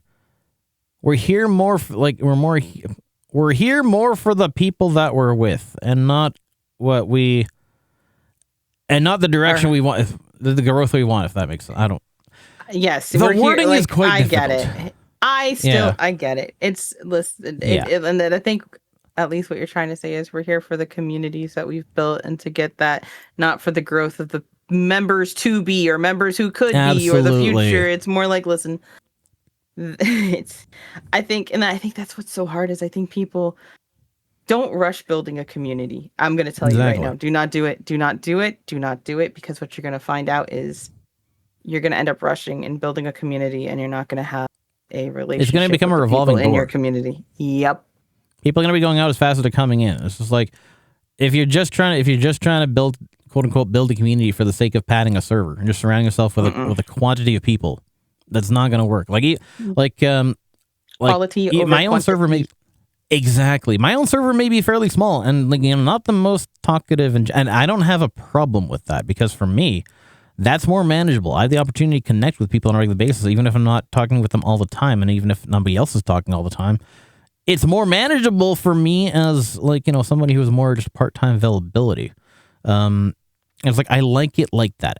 I prefer it like that. It's easier for me to manage. Just don't think just because not much is going on in my own Discord that that's a bad thing. I actually kind of prefer it that way, because I've seen too many times, like you said, the people with some of the larger servers. It's like, how can you call it a community when you're barely interacting with them in the first place? Yeah. And so it's like, that's not a community. That's a self-initiated fan club. Yep, Exactly. There, 110%. You hit it. It's a fan club. It's a fan club that you built yourself. How fucking narcissistic can you get more than that? So it's that's why I said it's one of those things where it's all about taking your time. Exactly. That's it. Take your time. Enjoy the people, and that's why I find myself kind of doing my own lane, doing my own thing. And what's great is I found others like that. That's why, and then what I think, oh my gosh, I don't know if it's happened to you, Nyonko, but something I'll get is, so I have certain people who, it's not even collabs. Okay. It's not collabs. Yeah. There are certain people who it's like, ring, ring, ring. Yo, bitch, you stream today? No, listen, I ain't feeling too hot. You want to come stream and do a game with me? This way I have someone to talk to and bounce, just BS on stream. So it can be entertaining for the community when they come. That happened. Believe it or not, that has happened a lot this past year.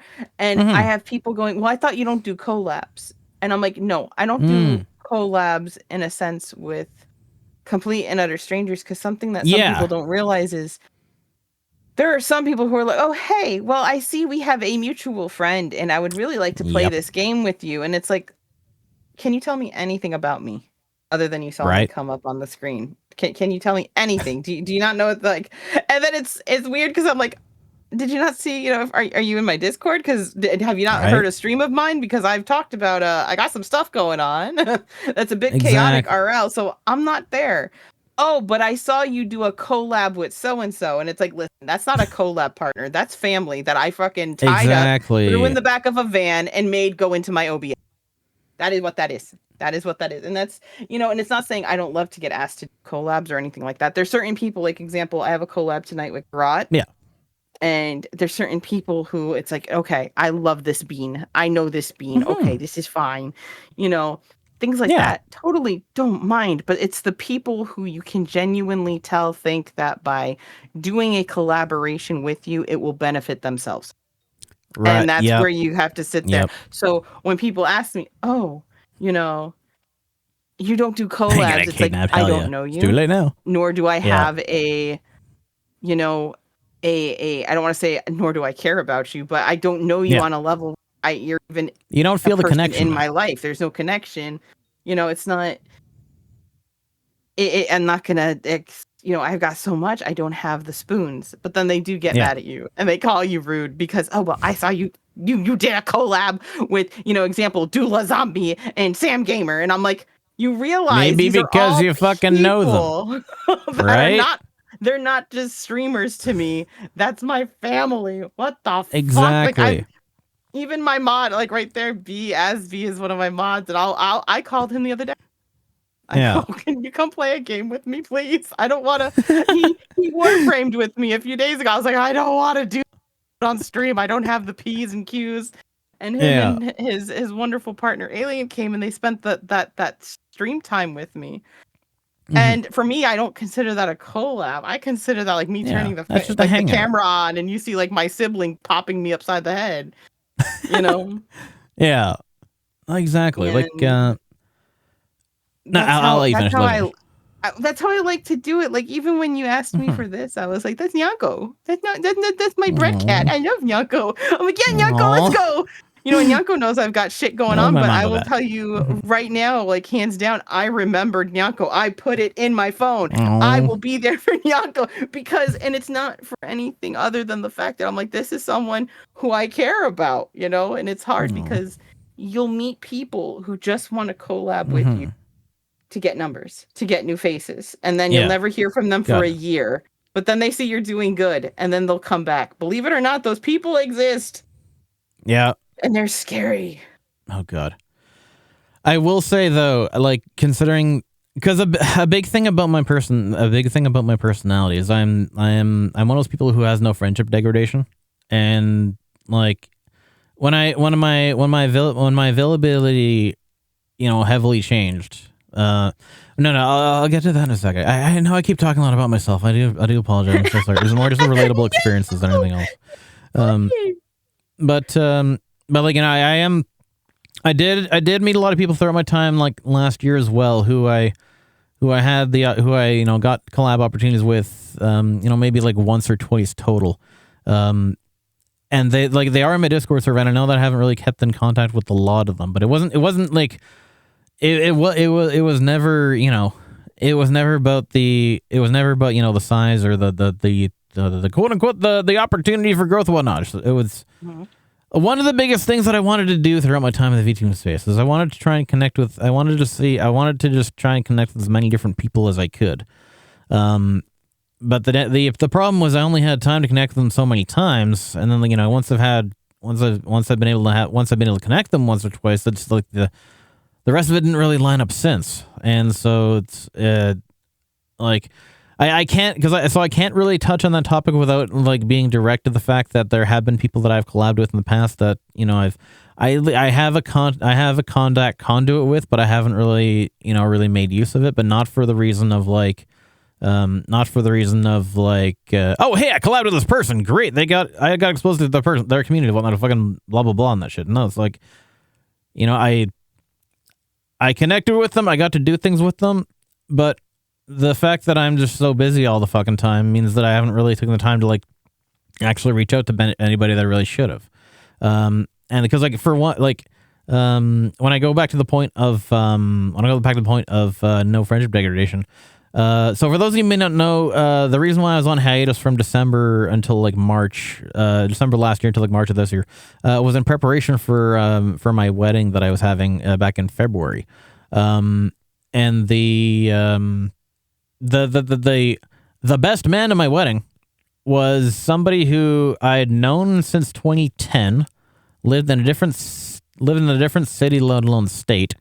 I had not talked to him regularly since 2020, and I had not seen him in person since 2019.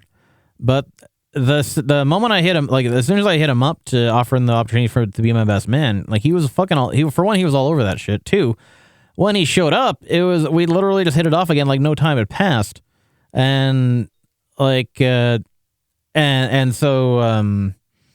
it was like, you know, when you have those kind of people, it's just like we felt just as strong of a connection, despite the fact that we hadn't talked to so long, like as if we had just seen each other like before that. But the problem was that you know, I mean, I know I've already like made this point in the whole video anyway, but it's just like I held everybody else incorrectly at the same standard that I held myself to. So, but not for the reasons of like, you know, one and done kind of thing with you. It was more just like I didn't think people really needed to keep in touch with me as much as they probably expected me to keep in touch with them. Yeah. So that's the only reason why I say that. But the point of that though is like, you know, I never connected with people for the sake of riding their coattails. That was never something that I'd ever do. And actually to touch on that as well in terms of who you're doing things with in general. Once I came back after my hiatus, especially when I was on a more restricted schedule, literally every stream I did since then, and unless there was like solo streams were the exception, not the norm. Literally every stream that I had was a scheduled collab of some sort, whether it was an interview, whether it was general gaming variety, or with the Sunday Squad. It was always with somebody else, not just myself. And the reason for that is because, you know, at that point, I'm not in it for like, I didn't see the point of solo streams. For one, I'm in a limited capacity anyway. Two, I enjoy doing things with people more than I enjoy doing things myself. And like for me, the streaming element of it was not because I'm so fucking busy and there's a lot of schedule, location of Stream Shed is inconvenient too, and just so many fucking factors. So it's like, to me, my streams were also an opportunity. They were just as much an opportunity to be social as an opportunity to be performative. And so it's like, why would I give up the opportunity to do things with people when I just do something myself? And so like, I guess we're going with that is like, I did after that whole year push had already, you know, kind of passed and whatnot. And, you know, I was kind of satisfied with myself in terms of like, you know, what I experienced, despite again, experiences, not numbers. Mm-hmm. The rest of the time that I was in here was just purely social. It was more to have the opportunity to hang out with people than it was to really push for anything at all. And so I guess the point with that is just like, you know, I embrace streaming more for the aspect of getting to do things with others and getting to do things with friends, and especially with the friends that I regularly do things with, like, you know, every Sunday, for example. Then I guess what the traditional motive is in terms of people's approach to the space. Yeah. Again, that was a lot of words coming from me that I didn't really necessarily have a direction words. from. You're okay. I'm glad you do. You're fine. I gotta turn my dehumidifier off 1 sec. Are you getting humid? Is it the lobster tails? Oh no, my was it the lobster? the drips. Was it the God, we've drip? come full circle.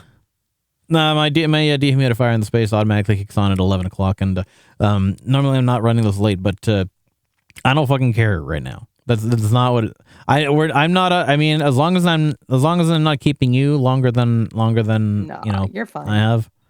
I've got plenty of time myself. Sometimes you I'm not trying to use dehydrate that. your butter. It's okay. Exactly. You got to hydrate other ways. That's what the hydrate redeem is for. But yeah, my whole point on that one was that like I don't do collabs for growth. I do collabs I do collabs for the person, for the experience of getting to do things with them. Mm-hmm. That's how it should be. It's not a business transaction if you enjoy the person in and of themselves. And too many people see it as that.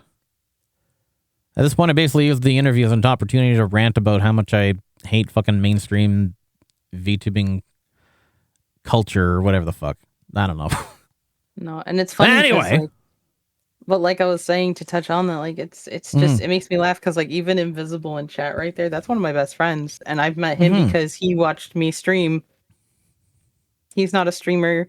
He is literally had followed me, and literally we clicked and we talked, and that to this day I know, like RL wise, like on the phone, call him in the mornings. You know, that's my best friend, and that's how it is with a lot of people I've met through streaming. It's funny because I do have some streamers. I have a handful. I will literally tell you, I have a handful. And I think a lot of the time people think they have to, you know, socialize. You got to get that social media out there. So then they become friends with quote unquote friends. I use friends so loosely.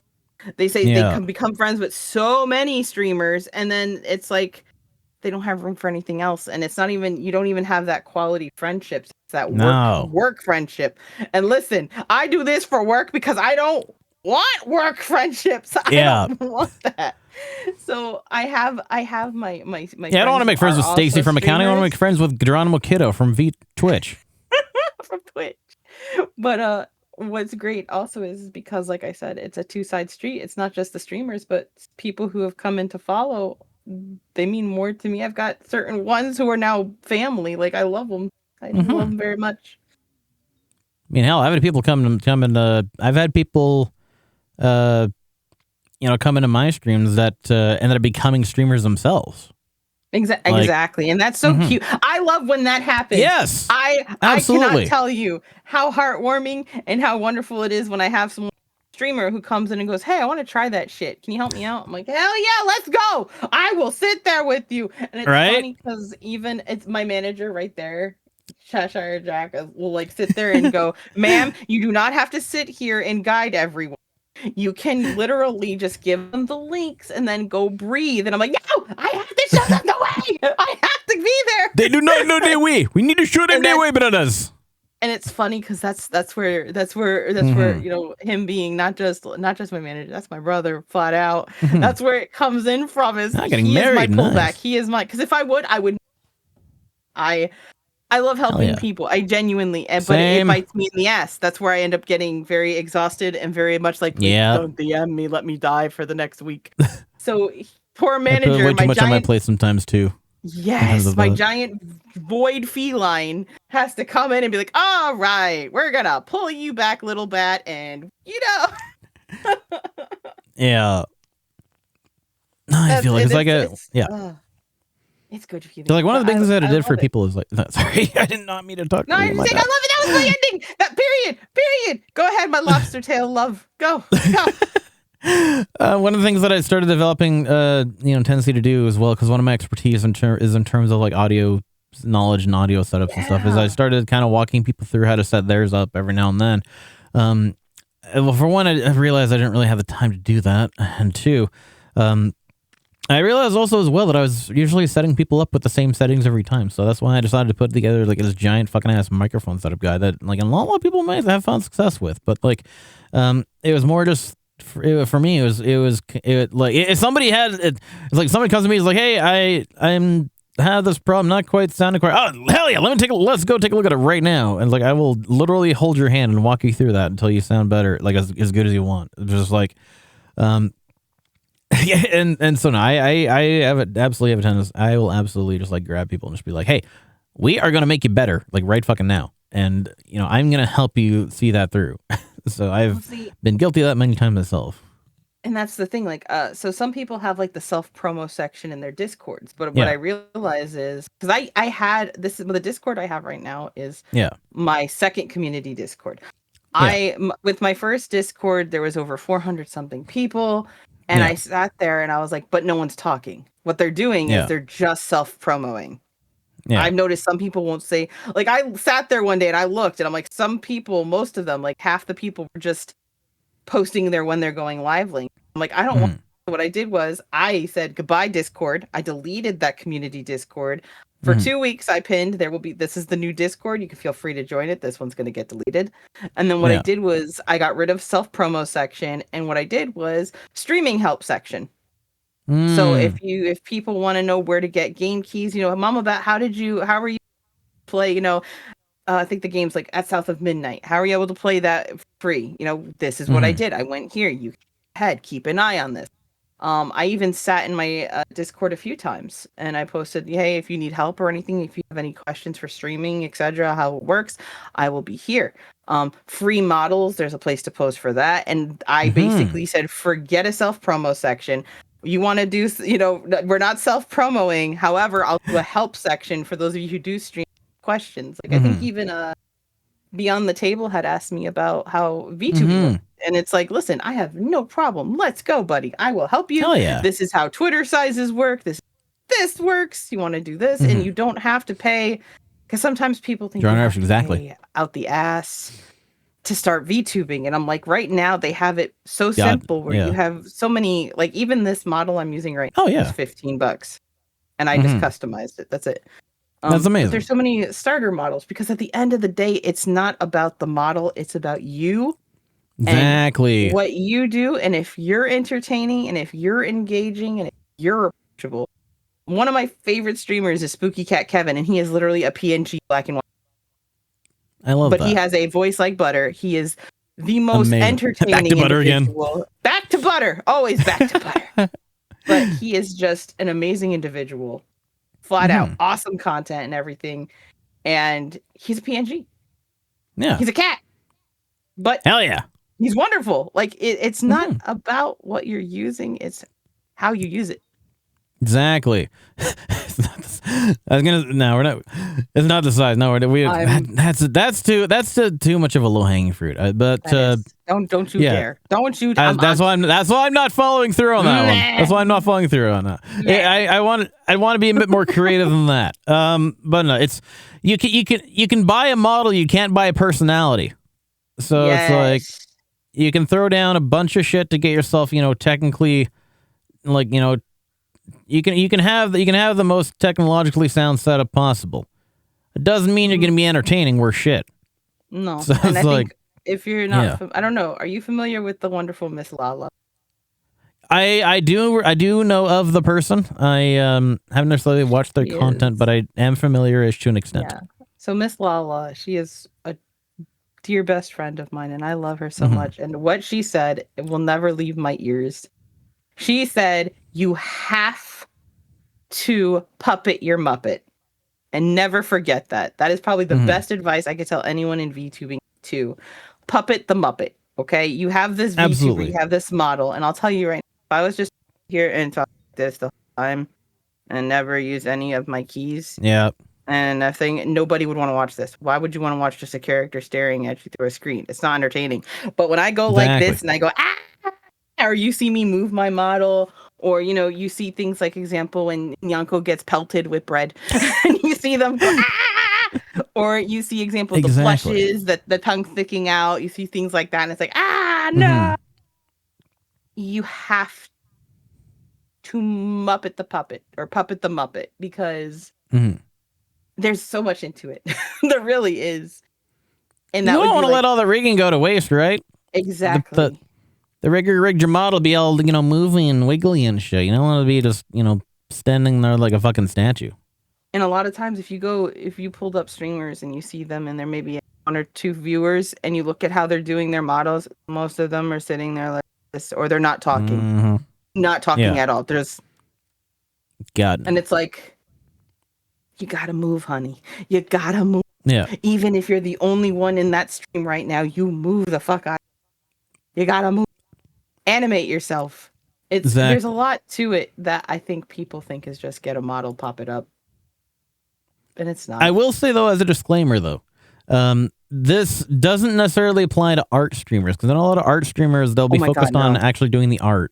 And so, that they are not the ones who are going to be expected to go moving all over the fucking place and talking to everybody while they're doing their thing. Exactly. Because I know if you're a lot in an of art artists stream and you're expecting them to be running all over and moving and reacting, shame on you. Let them draw. That's the art. That's Let the people draw. Stream. Let them draw. Exactly. The focus at that point is not on the actual model. It's on the actual. It's what's happening behind the model. Exactly. But in general, though, that is a very valid point. I do actually want to chime in a little bit on that, though, as well. For the way that I kind of set mine up for a little bit of a middle ground per se. Because I've dialed the fuck end out of the parameters of this thing, of this girl to kind of mimic my natural movements for the most part, just a little bit more. But it's more that the reason for that is that I don't want, like, it's absolutely valid to puppet your Muppet. I'm not denying that. But the way that I have mine set up myself is that it's more, the movement of the model is more within the scope of my own movements naturally. So like So like at least like that way I don't have to overthink about, what I'm doing as I'm doing it. I'm just fucking doing it. And that's perfectly valid too, because I found that with people that have like a billion toggles, the worst thing that you could really do is overthink your movements that are supposed to be natural. And so, like, when you have to be like, like when you feel shocked and you have to be like, oh, I got to press a button to show them a shot. Like at that point, you're not really shocked anymore. You're just kind of going through you're just kind of acting at that point. But like, the biggest advice that I can give really anyone to supplement your point of puppeting the Muppet, which again, I agree with, is dial the fuck in out of your model's movement parameters for one thing. So you're not having to overdo it just to get the movement that you want. Try to let it come as naturally as possible. But in a way that you still get results without having to consciously overemphasize everything. Heinz says, I thought facial tracking was better for facial expressions. So, to be honest, I can sit here and Nyanko can sit here and we can go, but it's not going to be as expressive as if, like, example, like if I got upset and I'm like, oh, you know what? Exactly. There's more entertainment value to that versus just, I am so mad right now. Oh, that made me sad shit. I'm mad. Yeah. Like, see, like, even when Nyanko smiles right there, it was so cute. You see, like, the little eyes closed and they put their head down. Like, to me, that's cuter than the just, I'm smiling. Yeah. And this is just me reacting naturally. Yeah. This is just the shit that I do behind the counter anyway. So, like, if you were in my room and you'd see me during a stream, it's so funny because when the term, puppet the Muppet, I do over-exaggerate. Like, in person, like, it's funny because now, sadly, it's, like, leaking into my in-person. If I meet you, I will be like, hi, how are you? Oh, my God, you are so cool. And as a Puerto Rican, I speak with my hands a lot, which is why I think one day I'll have to I'm Italian, so that makes two of us. Exactly. There is a puppers who is going crazy in my living room right now. So my apologies. That's all good. So if you see you'll see my model bark. Listen, if there was one stream where my dog Huey would bark and all you see is my model go barf, barf, barf, barf. But it's why funny. The over exaggerated. It's VTubing's not just sitting there. It's not just sit there, turn on the camera, and it's recording my expressions. You have to put the work into it. You gotta move exactly. Exactly. And even if you can't move that much, at least, get the model to correspond to your movements accordingly. Yeah. Like you'll notice, look at Nyanko's ears. Look at those ears. See, they wiggle. When I blink, my ears move. You want to, it's a lot of coordinating as such, but it's still very technical and it's still a lot more than just, I just booted up a model I bought and hi, I'm here. You gotta move exactly. it. Move it. Move it back. You gotta move it. Feel the temperature. There we go. There's a throwback that's the song that I was trying to go for those who've been kind of in our generation, grew up with the DDR and whatnot. Speaking of moving it, yeah, exactly. I love DDR. I'll be honest, I suck at rhythm games. My wife was really into DDR. Actually, a lot of her friends were really into DDR back in the other days. But ironically, I just think the hand-eye coordination, foot-eye coordination, they're going. It's ironic. It's like I spent like 15 years DJing, but I can't dance. I can't DDR worth shit. I can only dance when there's arrows. Okay, that's it. That is totally valid. Yeah. Hey, there you go. It's still a thing. It's still it still counts, I'd say. Otherwise, when we call dance, me you can see the models doing the footloose dance. Exactly. You can't see what these feet are doing. There's a joke there. He's invisible. Get it? He's the invisible man. Yeah. Touché. What other questions you got, Nyanko? Yes. With your best shot. Wait, that wasn't part of the song. What the hell am I doing? Why don't you hit me with your best shot? Hit me, baby, one more time. Remix. Because I Hell, there we go. must confess that my loneliness. Sorry. We're gonna get Don't you copyrighted. Exactly. Oh, God. Hey, we're all going to die eventually. Let's make the most of it before we do, right? Let's have some fun in the meantime. Even though we've already been having plenty of fun. At least I certainly have. You're fucking fun as hell. I hope so. I'm old. As long as I can still be That fun, then we're Gucci. you're only a year older than I am. But then Oh my again, God, like we're old, Yanko. I know, right? I was gonna say, like, I think 30 is about the median age for VTubers in the space. If I had to be honest, which I think about is kind of wild. The conflict between the Tubers and Oni model art. You get the. I think you're given the commercial. If I'm correct, I think you're given the commercial rights to stream with the model itself. But if you're trying to like print shit, that's when it becomes a bit of a different story. Okay, so like example, Yeah. and I'll answer this one if you do not mind. Good. Please sir. do. I do not know So- shit about this. Otherwise, No, so example with my OG Yeah. model. That's not this model, the one Yeah. that I used before. the this. other one. Yeah. When you pay for that art, I can never claim that art is mine, but I Yeah. can commercialize I can commercialize, like if I do a collab and the person on the company I collab picture, I can go ahead and take a print PNG of my model and give it to them, etc. I have to give credit, of course, to the artist who for that model it was Roxo. And I can then, I can go into, artists. I can go to an artist and say, hey, can you draw my character? It's my character. I own it. I don't owe any royalties or anything. When you get the art done, you pay extra at that time, a fee, a gratuity to that artist to use it in such a way. Now, this model, this is not my model. This is a model that belongs to an artist that I linked on my page. It is temporary, but I do not own the rights to this. This means I cannot go and get fan art of this model dressed like this. I cannot say, oh, can you draw me? I cannot have them draw me. This is not mine. I did not pay an extra fee. The reason this model was $15 is because the only thing I own the right to is using this studio.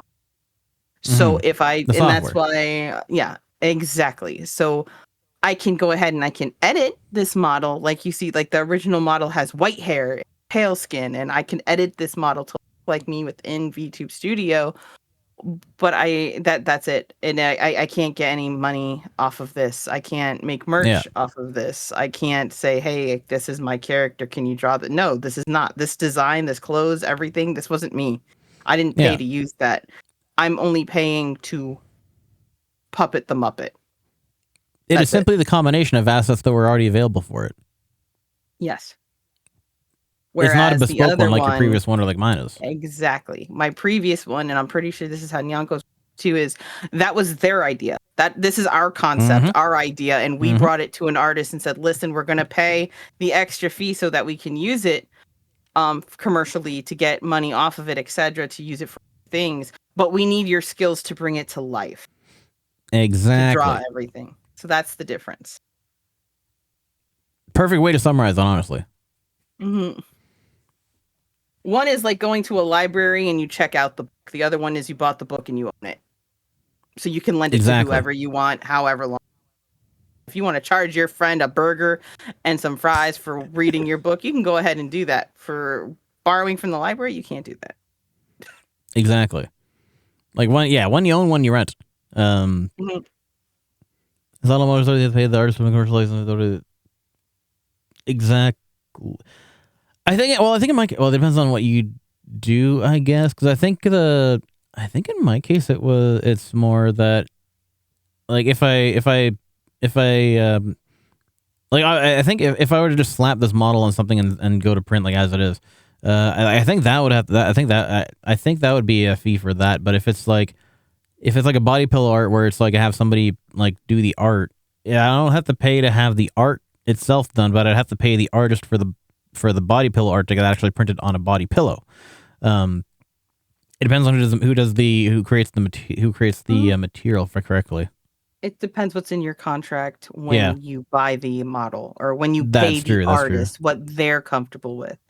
Yeah. So like I said, like with this artist, and it's what I brought up to my community when we were doing the raid Mm. train for the GoFundMe is I don't have any rights to this model. I can't Yeah. do anything with it but entertain you guys. Yeah. That's it.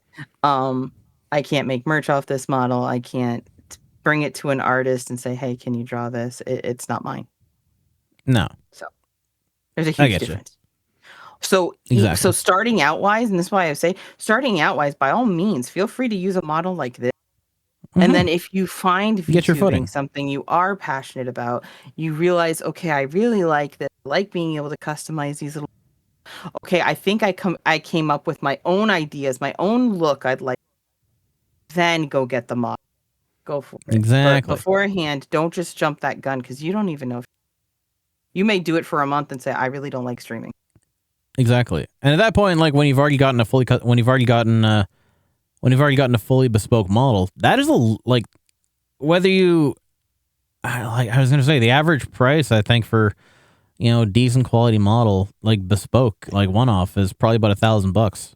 But it's like even on the low end, this is good. Like That's low Yeah. end.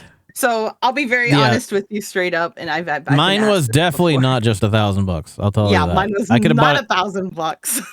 I could have bought a car in decent I could shape. have gotten a car that was at least a good mileage. Yeah, It's a what do you call it? It's an investment. It is an It is. investment, absolutely. hands down.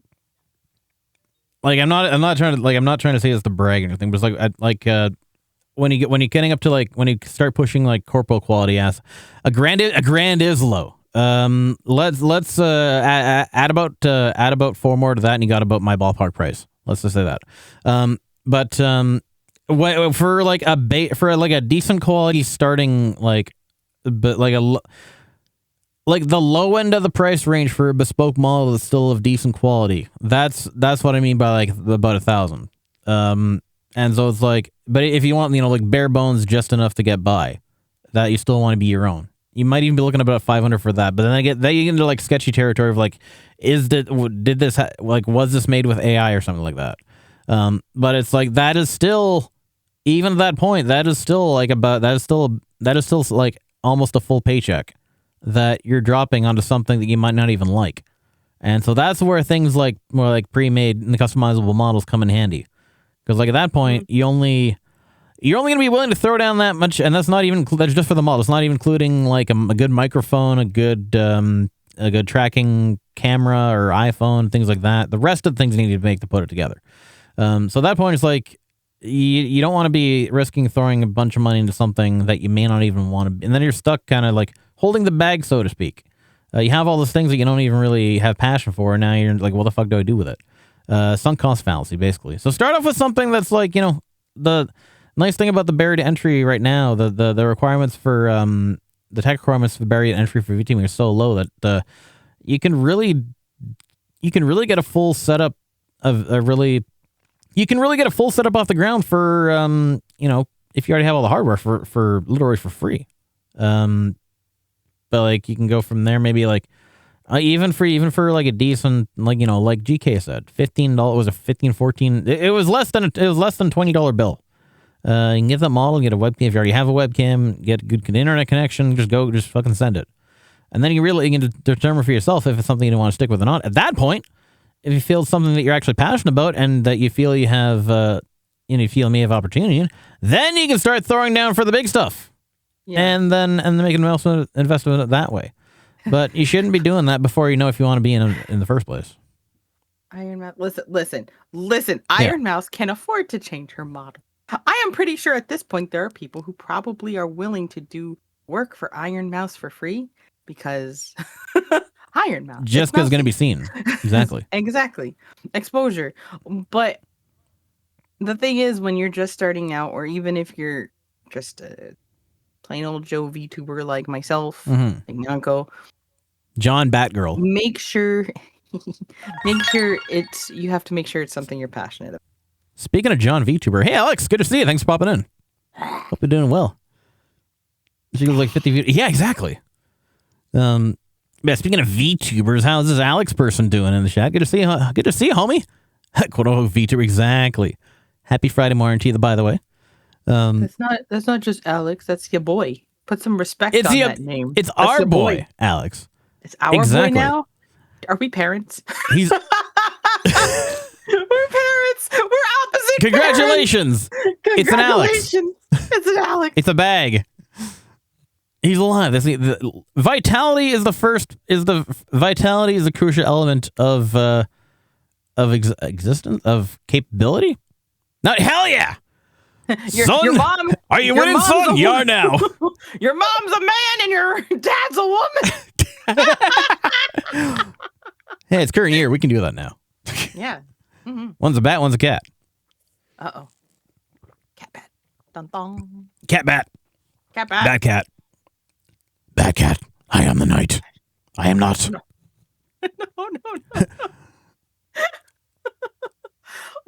What is your next The night is question, cold and full of Yanko? mice. Oh my god, not full of mice. The mice have wings. We are the bats. We have come full circle.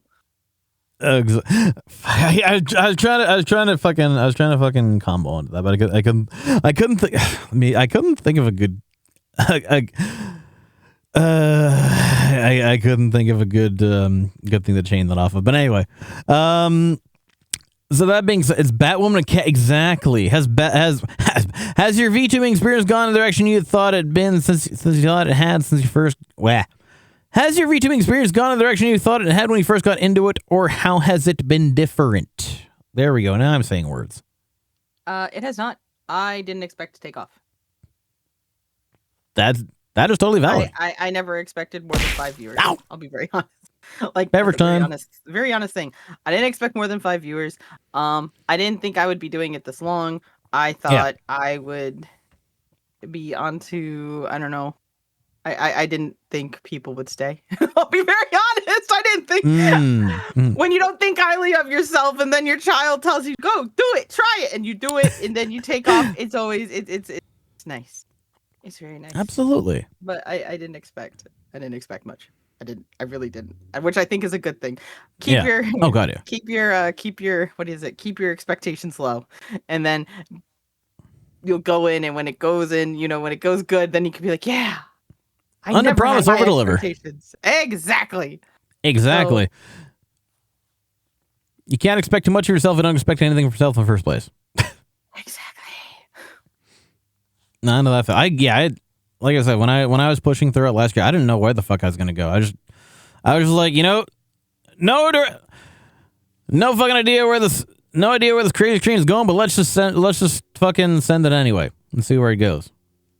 And it's gone a lot of places that I'd never expected either. So, so I definitely feel you there. But yeah, I didn't have a point at that. Third next in the world. I think it was Blake, Wayne, Salem, Kyle. I'm not familiar with that. My particular. That said, though, has your VTubing experience had any influence in your everyday life, and if so, how? I'm more. I don't. Okay. Well, the beautiful thing is it comes back full circle to the friends. I am able, when I'm not I'm not streaming, I can be cooking in the kitchen, calling my friends on the phone. I now live with 2 people who I met through VTubing who I can't imagine my life without. And like I said, even in a few weeks, wonderful. We're a group of friends, and my manager, also my friend, is Cheshire Jack, is coming to visit in a few weeks, which is awesome. And I would have it's funny because I would not have gotten those social interactions had I not had met from here. Absolutely. So it's good. It's good. I agree. Yeah, it's like again, part of the people you don't expect is Jan. Oh. Because Selena Kyle's Catwoman, you're Catwoman, I'm Batman. I get it now. Shows how much I know about popular comic culture. It's okay. It's okay. It took. I'm extremely dull in person. I'll say that. Oh no! There's my day to put it that way. It's like I find a lot of time I just don't relate to a lot of the common interests that people are expressing in this space. I'm just like, that's cool, I guess. I don't really know about it. I But- feel that there's like it's funny. Like I love like for me, I think like I like cooking and I like gardening and I love being able to talk about like I don't know, like maybe I can try to fit into conversations, but like starting topics if it's not or like I'm not even God forbid, I'm not that big into anime. I'm very picky with the animes I used watch. to be I used too, to be. yeah. Oh my God, we're Yep. old. That's just what it is. Yep. We're old. Because I Old used to takus. be a huge otaku. Like I was like my walls were covered. And now it's just like I watch a few animes and everyone's like, "Oh, have you seen this one?" I'm like, I have no desire to see that one. I really don't. Yeah, like the horse thing. For one. Yeah, I just see so much. I just see some of like, yeah, I just see so many things passing through like the servers that I'm in, and like it's just like, I know, right? Imagine looking like this and not watching anime. That's really. Exactly. That's unheard of. It's so ironic. It really is ironic because people are like, "Oh, it's a VTuber. You're into anime." No, I'm not. I like was into horror. I anime. like crimes. I like crime broadcasts. I like ghosts and supernatural stuff. I like plants. I love succulents. I like cooking. I'm like, anime is not even on my list. I like thrift shopping. I love coffee. I'm just old. I'm just old. Let me be. That makes two of us, especially when it's just this time thing. It's like I barely have the time to just sit down and just watch anything at all. I mean, the only time we're really sitting down and watching anything these days is when my wife and I watch like the new King of the Hill and Beavis and Butthead on the Friday nights and whatever the hell else after that. Right. But I do exactly. Alex knows what's behind this. Exactly. I'm fucking ancient cat girl skull. Exactly. Yeah, you're just getting started into the degradation of the knees. Let's put it that way. I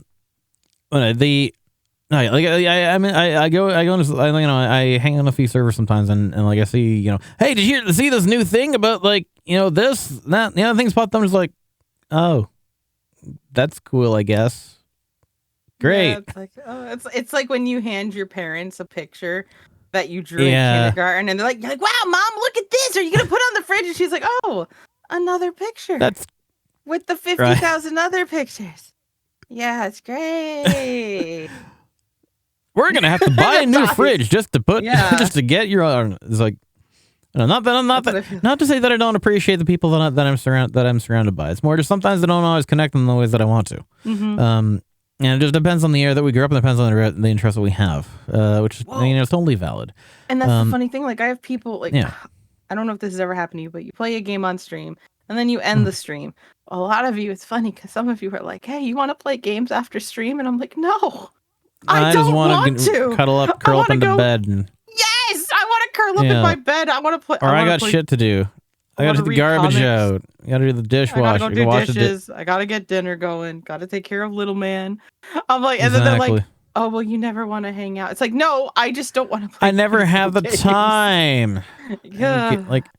And that was part of the thing that I found, like, that's what part of the things that I found, like, is why people felt like I never took the time to connect to them, is because, like, a lot of people, it's like, a lot of people, they want to, try and connect, especially a lot of other content creators, they want to try and take time to connect more off stream. And I'm just like, I'm old as fuck. I barely even have enough time to just be here in the first place. So it's like, it's not that I don't like you or not that I'm trying to connect with you.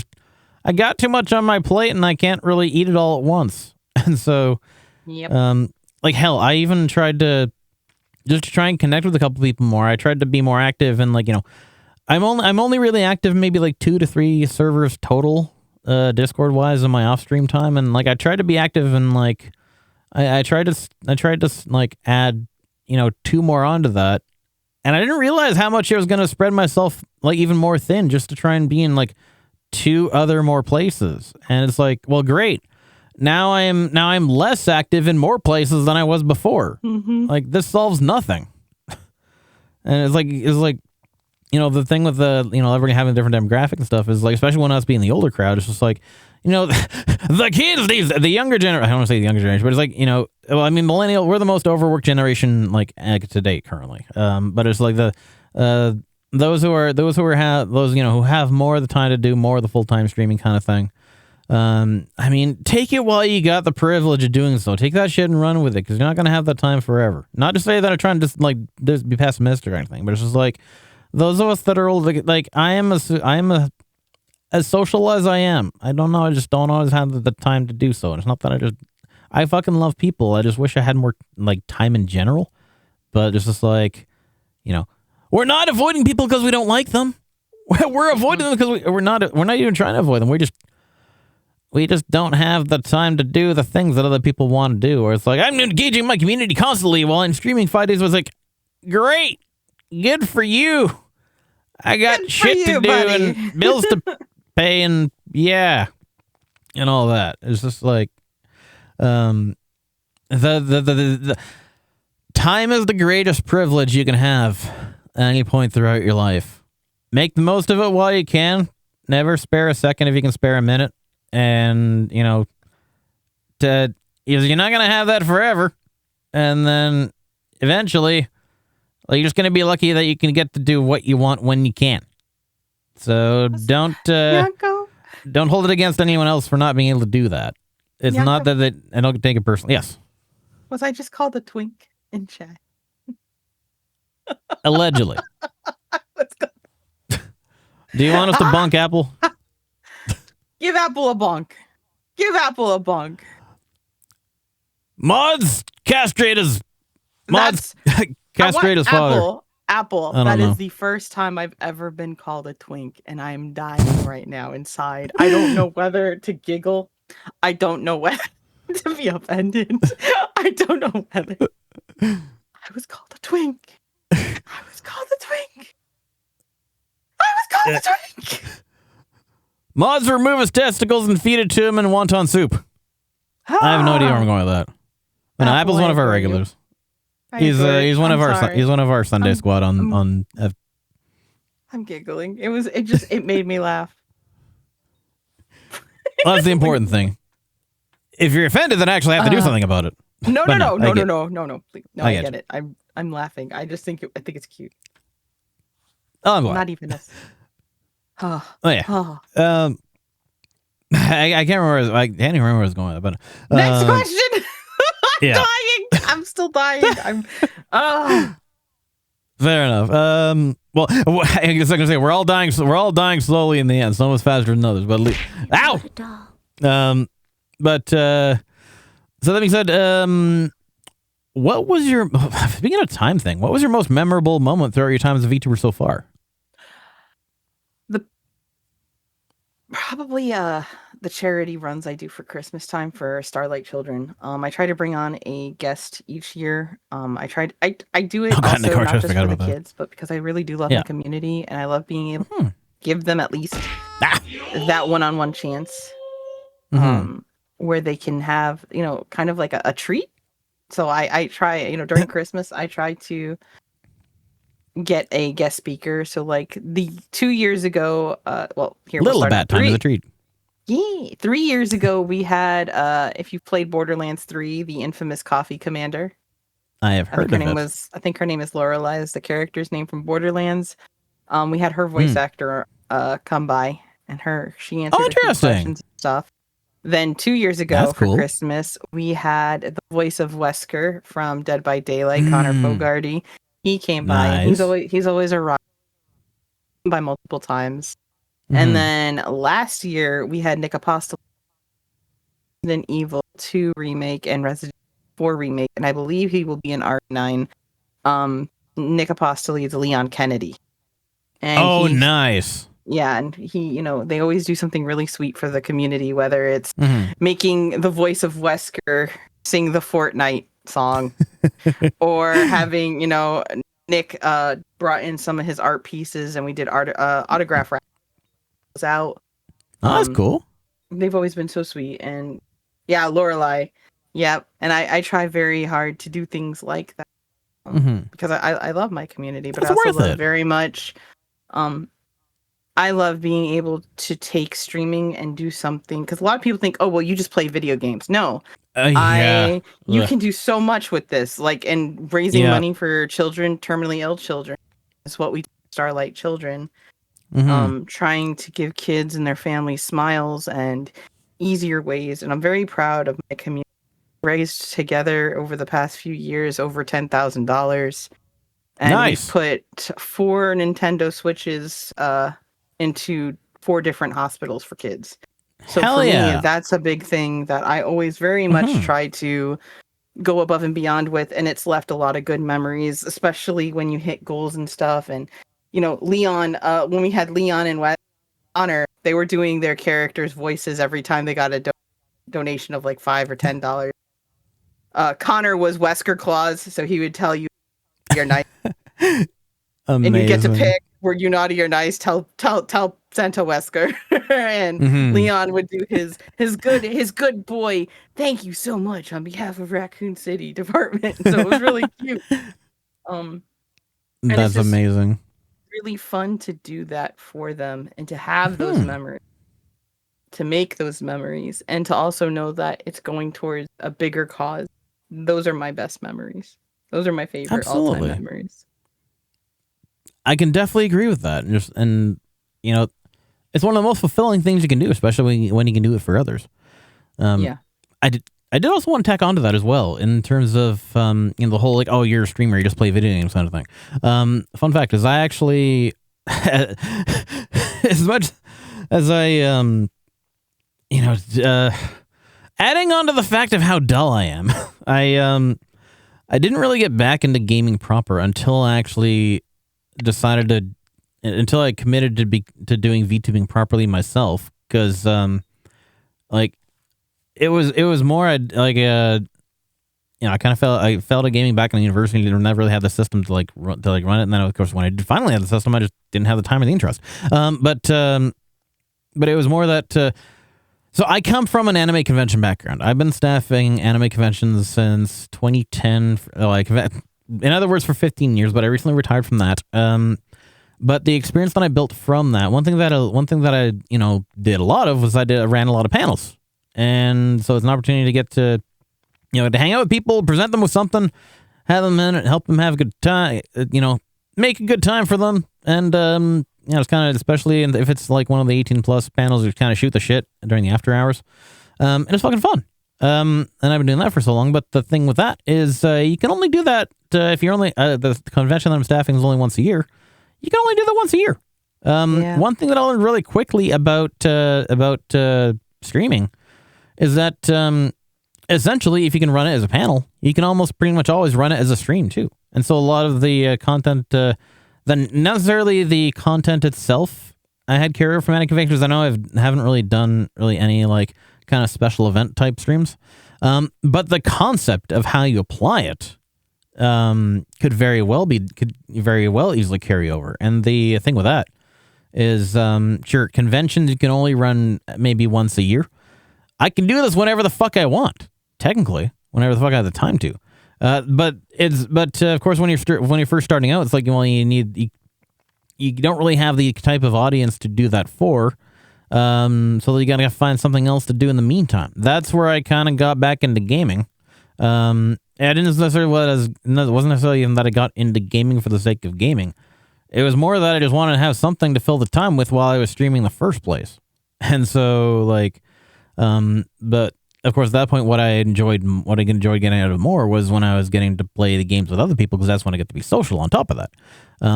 But it's just like the whole thing about oh, you're a streamer, you just play video games. Like, not all. For one, there's all the art streamers that do fucking amazing art that stream art, and they do arts crafts. So many people do other things too. There's a variety of what you can do there's much more variety you can do for streaming than there's video games. But that's just the most common thing. But it's like not everyone is out there just streaming video games for this. Like when they're doing hey, look at us, we're on a fucking talk show. There's no game even happening here, and it's just so it's like you can't just pigeonhole all streamers into only doing one thing. Some of them just do it because that's what they need to do at the time, just to keep the stream active. It's not necessarily what their focus is, but it's just you gotta explore the opportunity. That's the biggest thing that I've learned about the streaming platform, is that the opportunities for what you can apply to are limitless. And every piece of knowledge that I've had leading up to this point, I've found some use in the streaming space. And that's unheard of compared to everything else I've done in the past.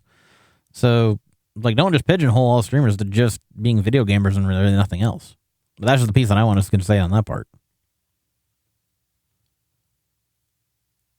I don't know if we had a topic spinning off of that. I don't know. Listen, you're going to see my face doing some stuff because I'm hitting numbers. My apologies. It's all good. Okay. It's all good. I'm dying. All right. Quench, woman! If you need to.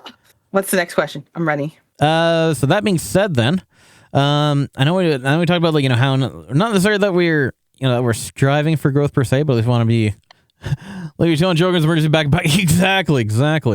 That's how I kind of found my niche in the space. A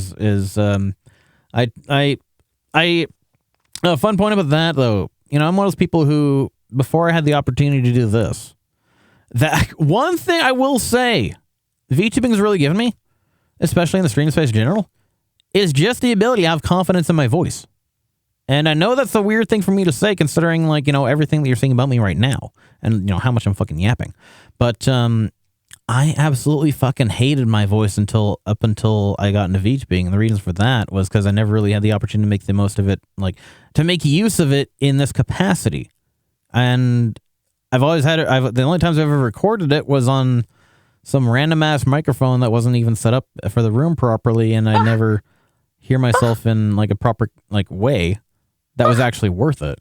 I know, right? You wouldn't believe it. You have a wonderful radio voice. Like, literally, you have And a I radio appreciate voice. that. Like, I would love to see you take off on like a talk show or a podcast. And I genuinely appreciate that. And this is not me bragging. Like, I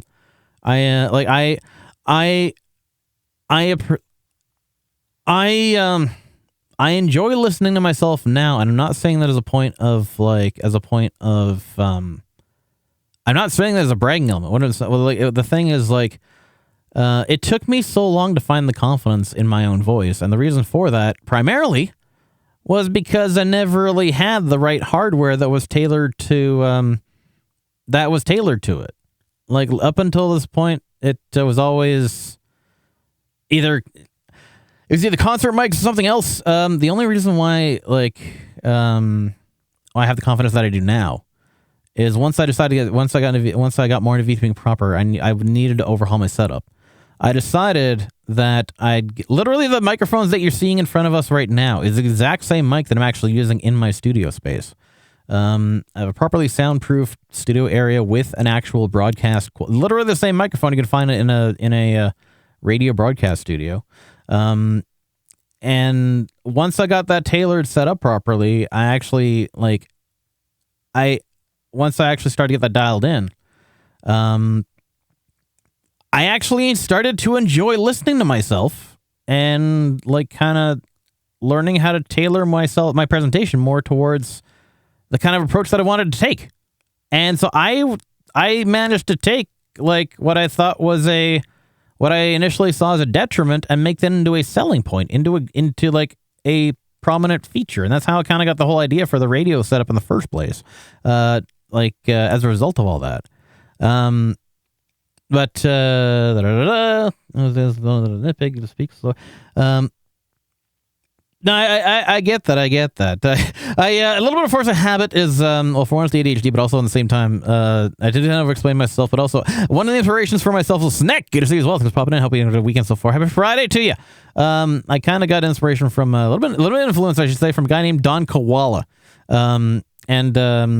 He speaks faster than I do. Believe it or not. So I'm not the fastest person on stream space. That actually kind of became one of my token signatures as well. A lot of people hate the sound of their voice.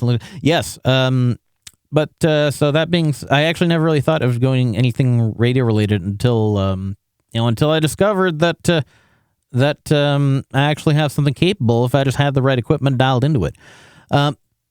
But that does bring me to a general point for anybody who, I know I've said this multiple times before, but for anybody who ever has this, I'm going to hammer it harder into you now than I have ever elsewhere. Otherwise, I should say, is that if you find yourself in a position where you if you find yourself in a position where you do not like the sound of your own voice, it may not be your voice that's the problem. It's the equipment that you're recording on. I did not actually start to like the sound of my own voice until I actually got the type of equipment that it was tailored for. And now that I do, I managed to do a full 180 on that. And now I've kind of become known for having radio voice as a feature. Yes, that is something that I will. The most important element of your entire stream, despite your visual presentation, is your audio, because that's the primary way that you're going to be connecting with your audience. But that aside, exact. Don't let people say abso-fucking-lutely. But that's one I want to hammer home in that. Right, yeah. So that aside though, and I appreciate that you. I appreciate that you enjoy the sound of my voice too, because it's something that I'm kind of working past a lot, especially with all the years that I've had never really liking it. In terms of the radio, I did try and pursue kind of options in terms of radio, like actually getting into radio channels proper.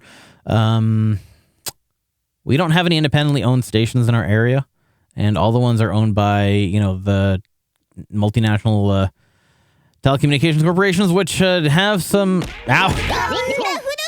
Thank you for following. Thank you, Chad. So much appreciated. Welcome to Nice to meet you. Hope you enjoy your stay. So the deal there with that is that corporate stations are really fucking difficult to get into, and there's a lot of bullshit red tape that involves with them. I did try and get into a local campus station, but I found as well, as soon as I'm going to do it, there was already a lot more restrictions than I was really used to. Twitch, you don't really have to give a fuck. I literally just said fuck, and nobody can fucking do anything about it. I don't know, so it's like when you're in this kind of space, you're just kind of a bit more liberated. If another option pops up, because I know I have, the whole whole playlist rotation thing that I do in the openings and sometimes during the productivity power hour, which I kind of can that for limitations of time. At least I can make. Oh, I appreciate that you do. I would watch them and do my work or clean the house. I remember that. I remember that. I like the DJ stream.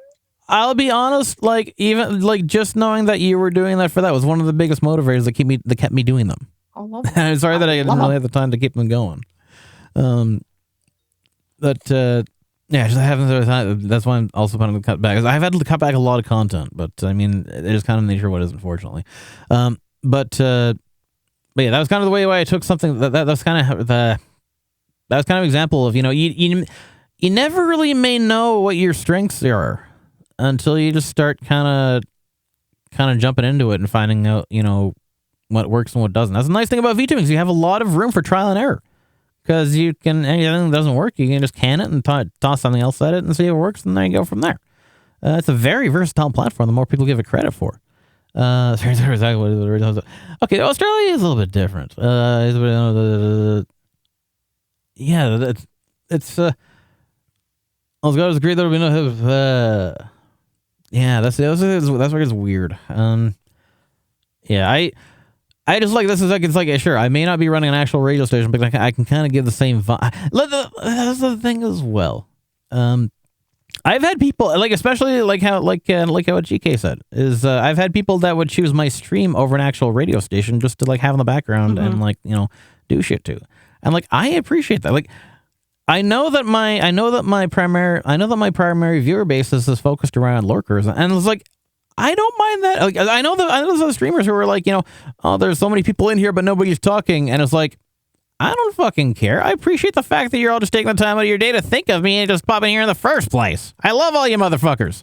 And so it's just I catered my content towards the expectation that people are going to lurk and not talk, and I'm totally fucking fine with that. Because that's just how the nature of radio works. You're not going to be talking to the radio when you're listening to it, usually. Unless you're a crazy person or something. It's just fucking watch me. I love that. But no, it's about knowing your audience, knowing your content, and knowing how you present it, and knowing what your strengths are. I don't know where I'm going with that exactly. Is beyond me. But who isn't beyond me is the lovely GK right over here, who I'm going to throw another question at. And so that being said, then, wait, did I just ask this one? The greatest challenge you have to over. No, I don't think it did. I think we segued right before that. What was the greatest challenge? Greatest love. Exactly. What was your greatest challenge that you had to overcome in order to grow as a VTuber? Right, Not because we never everyone's your friend. actually growth. Yes, true. Just because you collab together, learned just it the hard because way someone a few asks times. you to collab, that does not mean they're your friend. Do not sit there. Do not say, "Oh, that's my friend." Nope. Nope. Nope. Nope. Nope. Nope. Nope. Exactly. I have learned that the hard way a couple times. I will say that. But it is something you do learn every now and then somehow. Oh God. See, Alex, I totally get, like, I remember that point, and I know that I'm the one.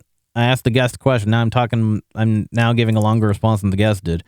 But there, I gotta say, Alex, it's a good thing that you're here, because, like, I was actually thinking about this yesterday. Well, actually thinking about it earlier today. Actually, there's a lot of times where there's not a lot of times where I'm not thinking about it. I still remember that you mentioned this to me like a couple of years ago, back when I was first starting out, and there's something that we discussed earlier. The most important thing that I've always taken to heart in terms of, like, well, I don't even try. This is how I am. But that somebody is genuine when they're the same person on Discord as they are on stream. And, like, even whether it's Discord voice chat or just even Discord chat in general. But if somebody is genuinely, like, I know there are some people who hold up kayfabes. That's a little bit of a different story. That's a little bit harder for me to connect to in general. But it's like, if somebody just going on there, they're just fucking being themselves, and they're the same type, they're the same person that you interact with. Whether the fact that they're on or off stream is not determined as to how they interact with you. Like, that is a important sign that somebody's at least being genuine.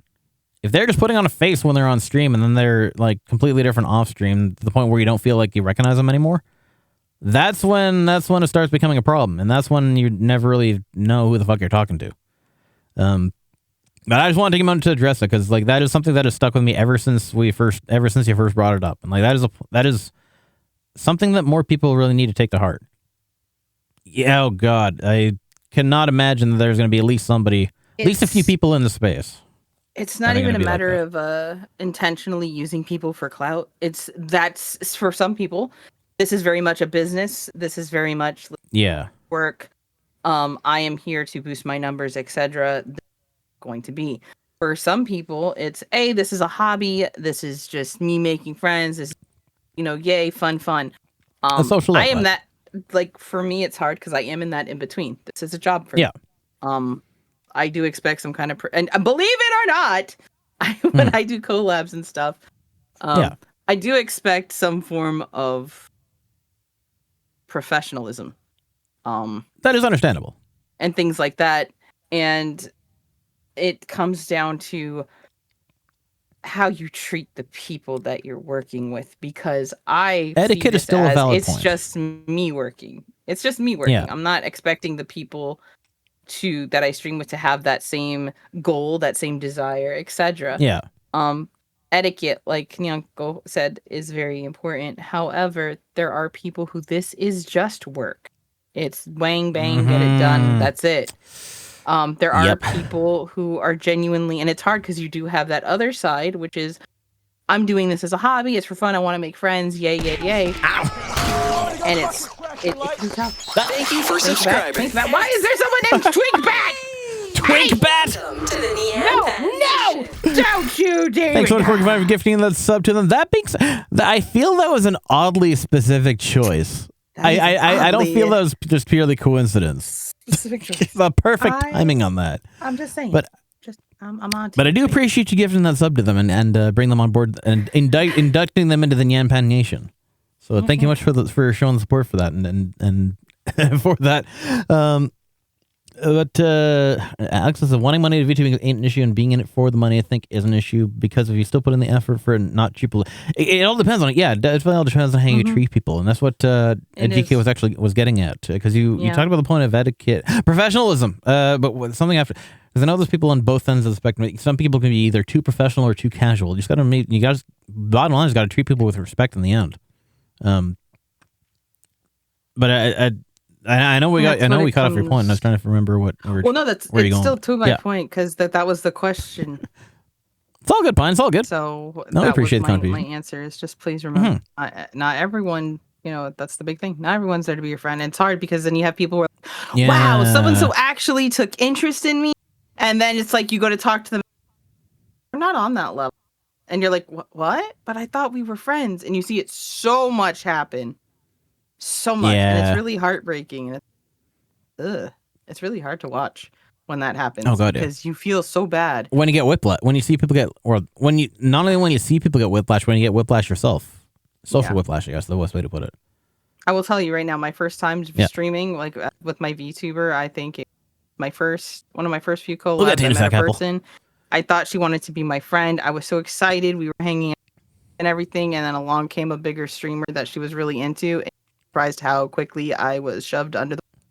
No, Pine, you're correct, and it's not sure what the solution is. To I that. was tossed away. So I Oh, will tell you right now, God. and I haven't actually with 2 streamers about it, but there's people like that, and mhm. it's heartbreaking, but that's how it happens because quote unquote this is a business, or quote unquote it's their job. To some or people, it's not things like nothing that. but a business. Yeah, so it's hard because, like I said, there's also that in between example. I've said it to my community that this is work. This is a job for me. However, I very much love the people. I don't just the only thing that's holding me back from full time as a part time streamer is I don't want to do that with people. I don't see people God, no. as an opportunity, as grow, etc. I can't do it. I can't. God, I don't have the social patience. I absolutely feel it there. I do want to bring up a point in a sec, but another thing, a couple people I have noticed this a little bit as well. I'm not sure if this is something you'd be able to fix, but I have noticed that your audio's been kind of cutting in and out occasionally. I'm not sure if are you on a Wi-Fi connection or an Ethernet connection? I'm connected direct. It's because I talk when I start talking, it cuts me out. Sorry, it ironically actually cut you out as you were trying to explain how it's cutting you out. It cuts out when I talk soft. If I'm not yelling or loud or anything like that, it. Oh, kills is it a me. gate? I can help you fix that too. It's probably a gate issue. Yeah, because it's set so that when I scream, it also will cut, so I don't hurt ears. So Okay. That's something that I may not be able to do that. I may not be able to address it with you right away. Because I do some other things later on that I need to get before, like as soon as I pop it here. But let me help you take care of that. Because if it's not a connection, if it's purely not a a mic connection setup. Okay. Mhm. Let me help you get that done. I'll make sure that you get dialed in correctly. But no, what I was saying on that point is actually, I've been lucky that I haven't really had that. I don't think I've been lucky in that I haven't had to experience that firsthand myself, mostly because how do I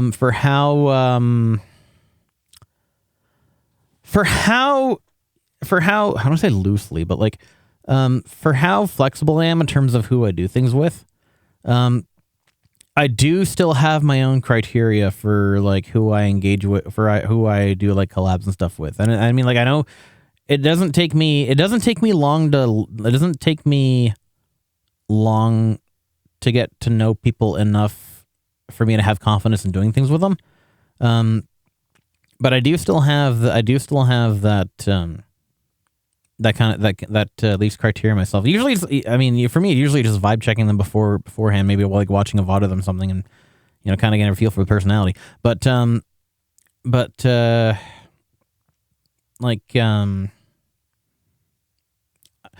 I'll come back to that point in a sec, because I'm kind of straying from what my initial point was. But I have an IRL friend who is also a VTuber. I actually didn't know she was a VTuber until I became a VTuber myself, which kind of that makes sense in a way. But they had a friend themselves who I'm not gonna name their name, but it was just God, it was fucking so fucking heartbreaking to what happened to this. They had this one friend who basically gotten them into VTubing in the first place, and this person, not my friend, but the person who got them in, was so hell bent on growth and so straightforward. But they literally wanted their entire focus of being in the VTubing space was to make it a full-time job. Problem is, they can't read. Well, for one, I mean, a little bit of a rant here. They can't read the room worth shit in terms of what the audience expectations are, or what people actually are looking for in the demographic. But they were just so hell bent on just making it a full-time job, and actually in making a career out of it. Every interaction that they basically had with anybody was for the sake of promoting themselves. And like this guy was this person was basically just like turnkey narcissist, to the point where it was always about them. They always made things about them. And yet, like, my friends still looked up to them because they were the ones that got them into the VTubing in the first place. And like when my friend had their debut, no, it wasn't. This person's a lot smaller than Cinder. But Cinder is irrelevant to the story. So my friend had their debut version. They wanted one person to be on. And I think they no-showed to do something with some other big. Oh no, they showed up, but they felt like, they said that it was like they felt awkward because they were there, but the focus was on the person doing the anniversary and whatnot. But this person was also known to regularly just blow off people for other like bigger like kilometers and whatnot. It's just like, I could go on and on, but that's not what the point. The point is, like, when somebody's just in it when somebody's literally just in it for the growth, you can fucking tell. And like at one point, I think they had a bad stream, and my friend tried to console them, like, try to pick them up because, like, they were super down in the dumps and the numbers was not hitting. They literally just like fucking. I think the line that they said was like, why the fuck should I tell someone what should I be telling somebody like you this? And it's like, this was literally the person who got them into it in the first place, and it's just like. Yeah, when somebody's doing that, it's like, how the fuck do you connect with them for one thing? It's like, how are they supposed to think they're gonna get anywhere in this place when they're treating people like that? Yeah, it's like you're clamoring for growth at the expense of literally everybody around you. Nobody's gonna want to do shit with you, let alone actually want to watch you in the first place. That's all you're doing. But some people, they just approach things completely the wrong way. Thinking that like the end goal is literally just thinking that the full-time opportunity is just the end, the be all end all in the first place. But then they lose sight of literally everything else around them, like at the time, especially when you start, kicking to the curb the people that were supporting you from the beginning. I made sure, like one of the big things that I made a point of throughout like, all the time that I was going hard in it was, no matter where I went, I would never close the door on anybody who came before me, and anybody who, especially those who were there from the beginning, like fucking Alex, your boy Alex. Well, he was literally one of the first people who I met when I got into this shit 2 years ago, and like, I fucking love the guy, and everybody that I've had a chance to do things with over time. I mean, like, I know I haven't really given people the time that they really deserved, like, throughout that, but that wasn't from the fact that I was not, like, intentionally not trying to be there for people. It was more just I'm just a busy person in general. But it's just like, I've never forgotten or never lost sight of those who had been here from the start of me, but sadly, a lot of people are not like that, and those are the people that kind of, when they find that they're not hitting the goals that they want to get to, it's just like, well, at that point, that's when you see those graduations from. I'm not saying that's what causes the graduations, but some people they don't hit the goals they want, but they don't realize everything else that they have around them, and they just don't care. And that's a really sad thing to see. To see. But that was just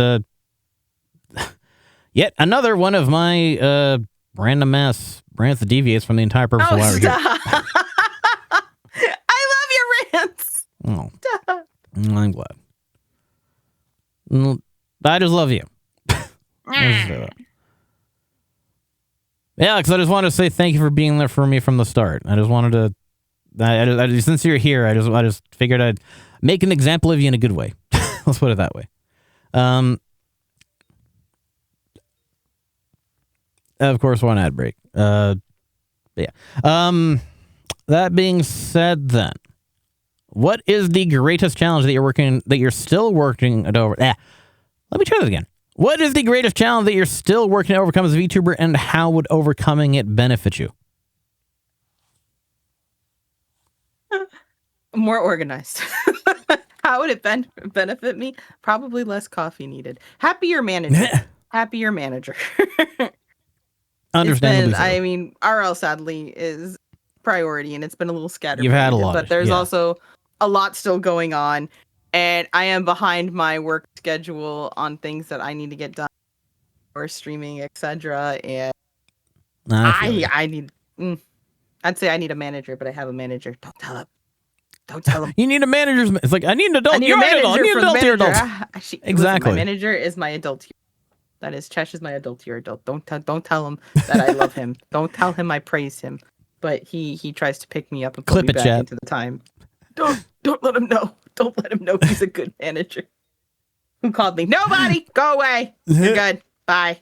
Bye. Next question. Nothing to see here. Move along, folks. Nothing to see here. Exactly. Are there any challenges that you've not been able to overcome as a VTuber? Not really. Like, ironically enough, I feel that. like I feel like I don't have one. I don't have any. Sign your for amazing. Oh, well, that was a threat. That is a threat.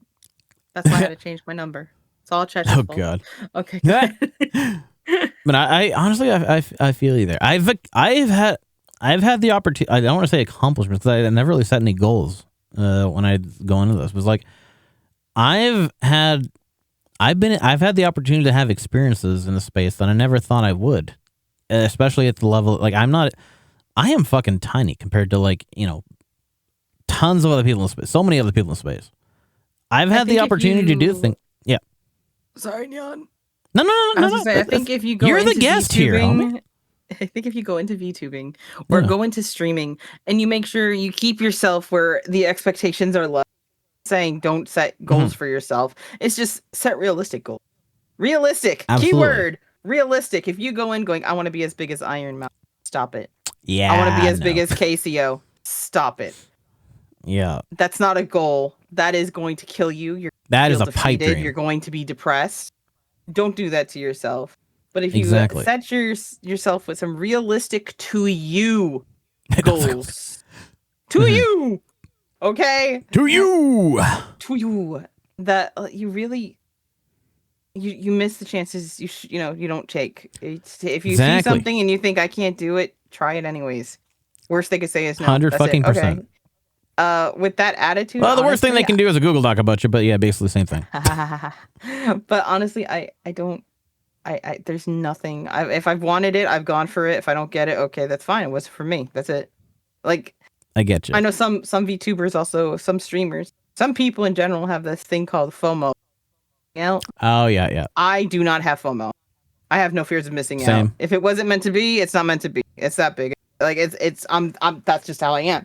Now some people very much have, and I feel so bad. Definitely, Pine. do. Definitely. But with not having that, and with just being able to say, listen, do what you can. If you see an opportunity, go for it. You can apply for it, go for it. That's it. You get it, Exactly. great. You don't get it, okay. Carry on. There's always another one. Dust yourself off, and that's it. Exactly. So Exactly. can't- In the words of Rocky, in the words of Rocky about nothing's gonna hit you as hard as life. But it's not about how hard you hit. It's about how hard you get hit and keep moving forward. That's how winner's done. and it's like Pine said, like recently, another thing was like, I'm very honest. I'm not going to sit here and tell you, wow, this game is great. You should play this game. Exactly. if I don't like a game, I will give you my critique on it. Oh, God, yeah. We just did Silent Hill F. Mm-hmm. I'm not a fan. And Yeah. the thing is, I feel like sometimes it's like you're damned you do, damned if you don't. Some people Yep. will love it, some people like it not. We have flavors for, and that Silent Hill just wasn't my flavor, and it's hard because while you're playing it, like my chat can tell when I'm into a game. The fact I was wearing a heart rate monitor, and at first I was all amped and scared for it, and then by the end I was Then just like Lighting. womp womp. yeah, I was like, we're probably not gonna again. Because Yeah, and I love horror, but for me, like I'd rather be Mhm. honest with my community and say, dude, I am not. Let me tell you why I'm not.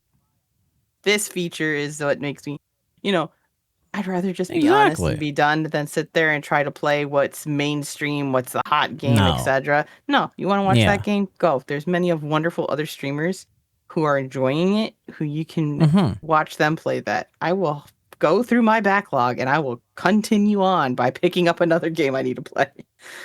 Exactly.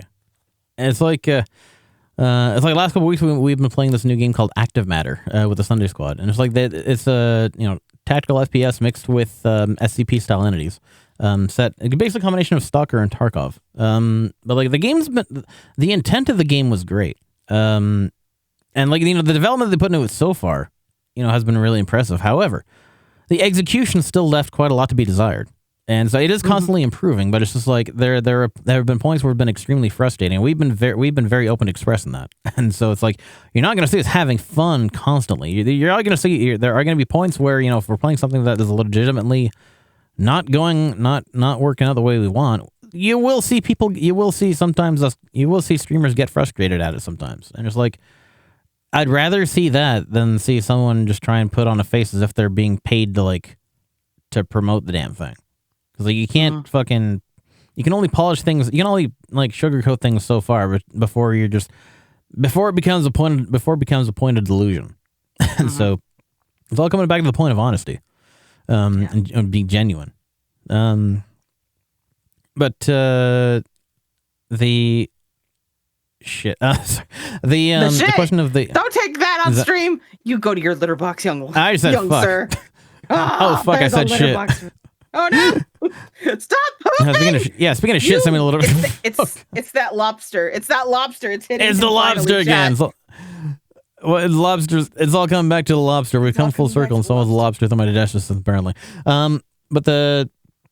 All right, sorry, just a reader from her one time the challenge that you've not been able to overcome, or did I already ask that? Did I not ask that yet? You asked that.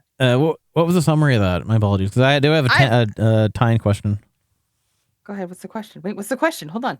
Oh, the tie-in question for that was: do you feel these challenges have held you back, or that you've been able to flourish in spite of them? And if so, how? I haven't. Or either way, how? I honestly, I'll be very honest. Oh, right, yeah, you haven't yet. There you go. Yeah, I did. Yeah. Right, yeah. My bad. There you go. We You conquer. can't. We overcome. I'll be honest. If I wasn't, Exactly. I think I don't know how some people do it, but I'm very honest with my streaming community. And like I said, I don't play a character. I have a backstory just for the hell of it, but I play myself. I am just me. Exactly. So if I'm like, listen, I've Same. got massive diarrhea. I have my bowels keeping it in. I will tell them, listen, I am not good. Sometimes I have to flat out say, hey, I'm having a bad head day. I literally have clinical depression. I'm having a bad headspace. I need to take time to take myself to the corner and give myself a stern talking, and I will be back another day. I'll make it up to you. Hey, my kid is sick. That's it. Hey, little man wants time with me. I need to go spend time with my kid. Touching grass always takes priority, especially when it involves family. Exactly. And it's one of those things where it's like, I'm just very genuine when it comes to my community. Like, listen, in order for them to understand me and me to be able to do the best for them, I can't lie. I don't want to say, hey, listen, I'm going to be gone for a week. Don't ask me. This is it. No, listen, I love you guys. I know you love me. Let me be truthful with you. Hey, I got to go for the week. I need a vacation. I need a vacation from momming. I need a vacation from RL. Please be respectful. Thank you. Yeah. Like, I just, that's it. And I find that's the easiest thing to be is when you're true to yourself, because you never have to fucking tell a lie. 100%. Because it's like, would you rather have people interested in you for you, or simply for the idea of you? And that's what that's what it comes down to, the question of, what really is community at that point to you? Exactly. And I agree. So that point then, is there anything throughout your VTubing experience that you wish you could have done differently? No. Like, I know that maybe that sounds Respectable horribly answer. boring, but I really No, don't. I it's a feel like respectable answer. I'm where I am, where I need to be, and I've done what I needed to do to get here. I love doing my charity work. I love my community. I honestly, there is nothing I could have done different that would have given me different results. Exactly. And the thing as well is that, hindsight is 2020. You never really know how different things could have been if you'd done literally anything differently. It's like, how do you know that if you changed this one little thing in the past, that you'd still be where you are now, or literally anywhere else better? How would you know that if something in your past had changed for the better, how could you guarantee that would not make your future worse in a way? Because in the end, we're the summary of all of our experiences, for better and for worse, in order to get us to the point we are now. And so it's like, if you had changed anything about that path, then, who's to really say where it could have gotten you in the end? I mean, like, I know, especially very recently, I have had moments in my past that I'm definitely not proud of, and I don't think necessarily those are related to the VTubing experience per se. But that aside, though, the general path that I've had throughout the 2.5 years that I've been in VTubing, it's like, could I really say that I had all the experiences that I gotten if I had not experienced both the ups and downs of that journey? Exactly. And it's like, nobody can really say that for sure, because everything always seems more logical in hindsight. But of course, in hindsight, you already saw where everything went anyway. You never know when things are going to go. You never know where things are really going to go until they go there. Nobody can predict that. Mm-hmm. So I completely feel that. Yeah, so like, I can't really think of just like general VTubing experience that I would have changed in terms of that. I mean, honestly, the only thing I even think of is, I just wish I had spent more.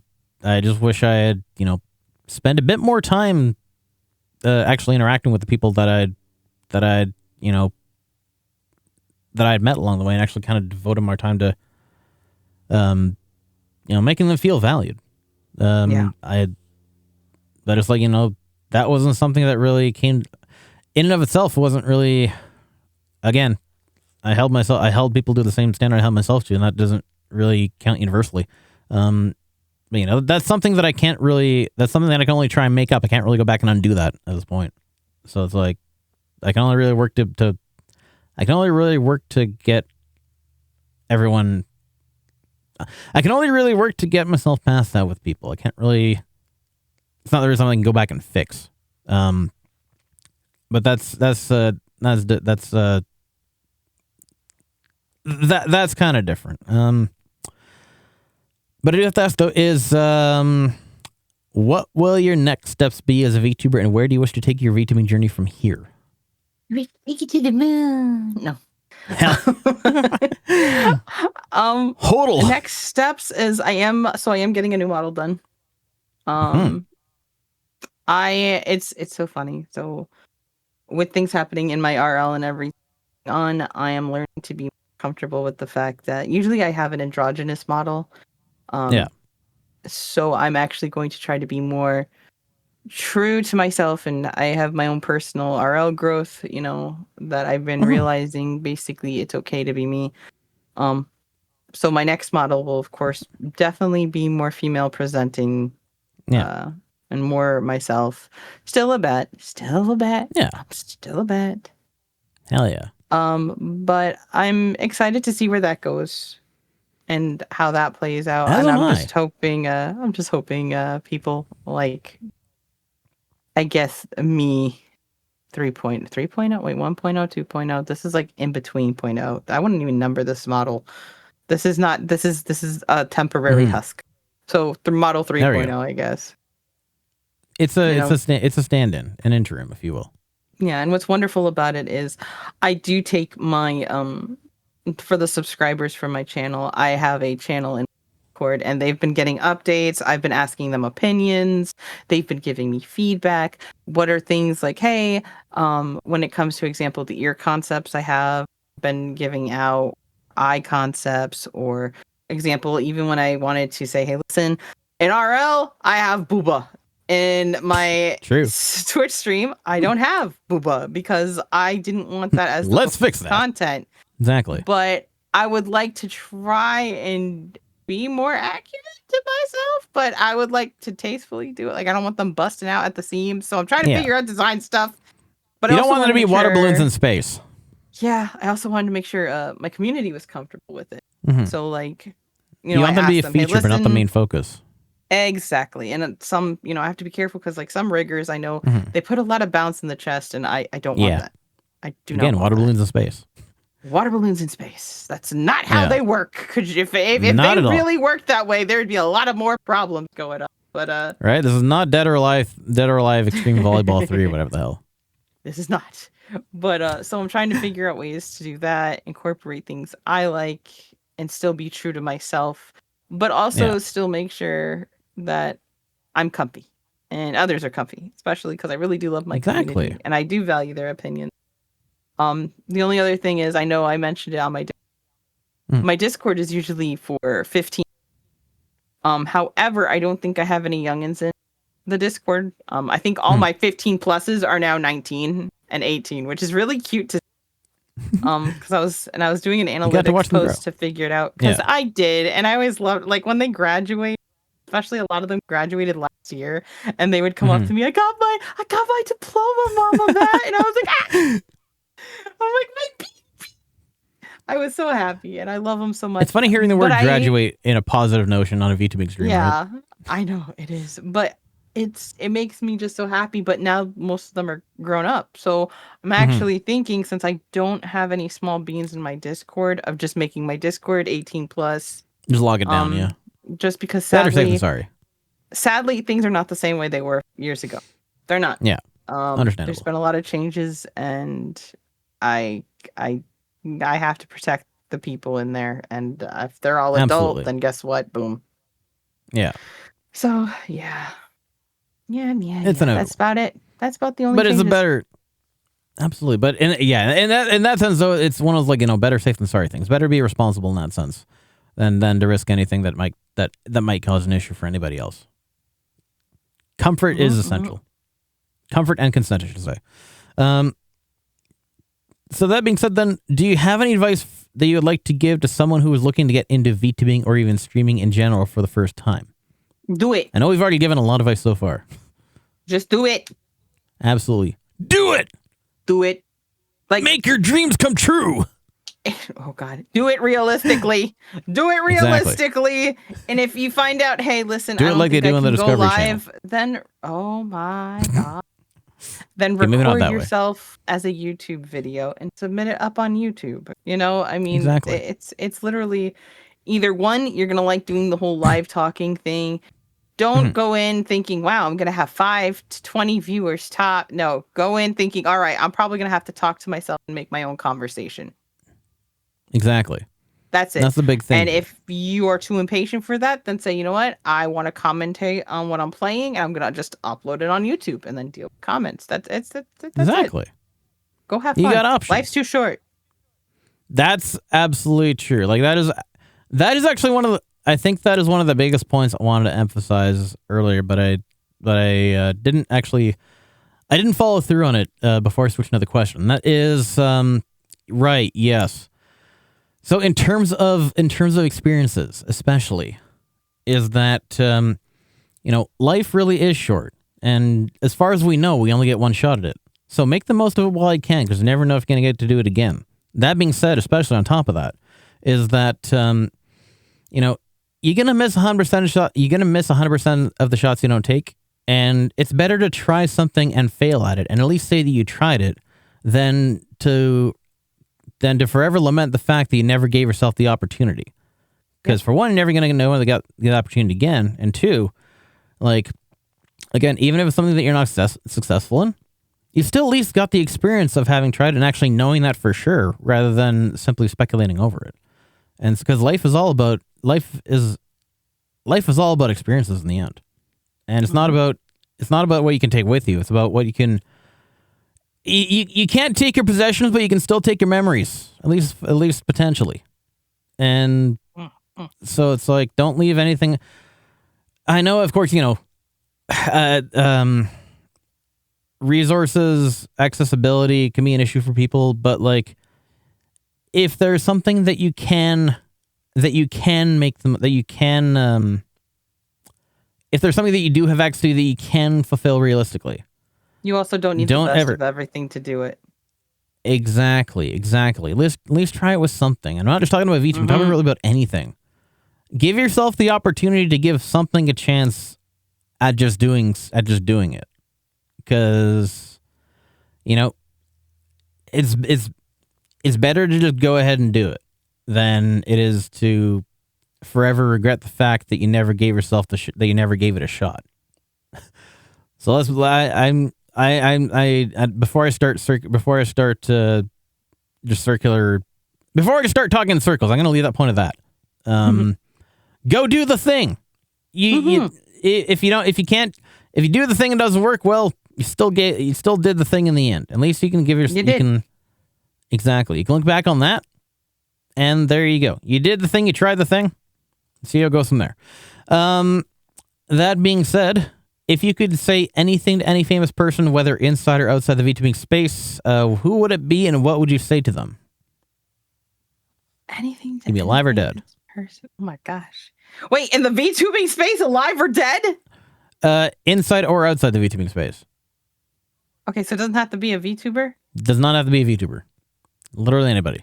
Whoever invented the grilled cheese sandwich, I love. Thank you. You did a wonderful job. Fuck it's yes. Carried on for ages, and that I am very thankful for your contribution to humanity survival by grilling cheese and putting it on between two pieces of bread in a pan with butter.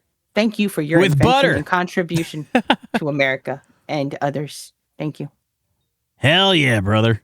Hell All yeah, hail butter. grilled cheese. Okay, all hail grilled exactly. cheese. Amen to that. That's honestly my contribution. I appreciate that. I love me a good grilled cheese, especially when dipped in tomato soup. Grilled cheese is famous, okay? Listen, it was made to be the test of dipped in time. soup. It did. Exactly. And now it is. It's all exactly. Well, no, I love myself. I love myself. I love myself a good grilled cheese. I love miso soup as well. See, miso soup, miso soup, miso nyanko. Exactly. I don't think you can necessarily dip a grilled cheese in miso soup though. That'd be a little weird. That'd be cross contamination of culture. I don't know. You could try depending on what type. Maybe if it's the red bean type one, maybe. But anyway, so that being said, in terms of time in the space, things that accomplished, things that we've done, how do you hope to be remembered throughout your time as a VTuber? I hope when people think about how hard they suck at a video game, they can look back and go, at least I'm not as bad as Geronimo Kiddo. Well, hey, for anything games that you play, this is not going to be as bad as me. Listen, I'm a potato. You don't understand. My community has seen me try to in Resident Evil and in other games. And when I tell you that it's not my strong suit, but listen, I hope that they can sit there and go, I am good because I'm not as bad as that Geronimo Kiddo. That is my legacy. That's it. Hey, still legacy one way or another. Side point, we just missed a couple. I should have thought I'm missing hang with that. I'm gonna say as well, you get to hang with you get to hang with Mom and Matt for a little bit more here, and then you better try and feel it. Exactly. You get exactly where I'm going with that. So then, let's say if you had no limits to what you wanted to shoot for, what would your dream goal or dream experience be as a VTuber, if anything were possible, if sky was the limit?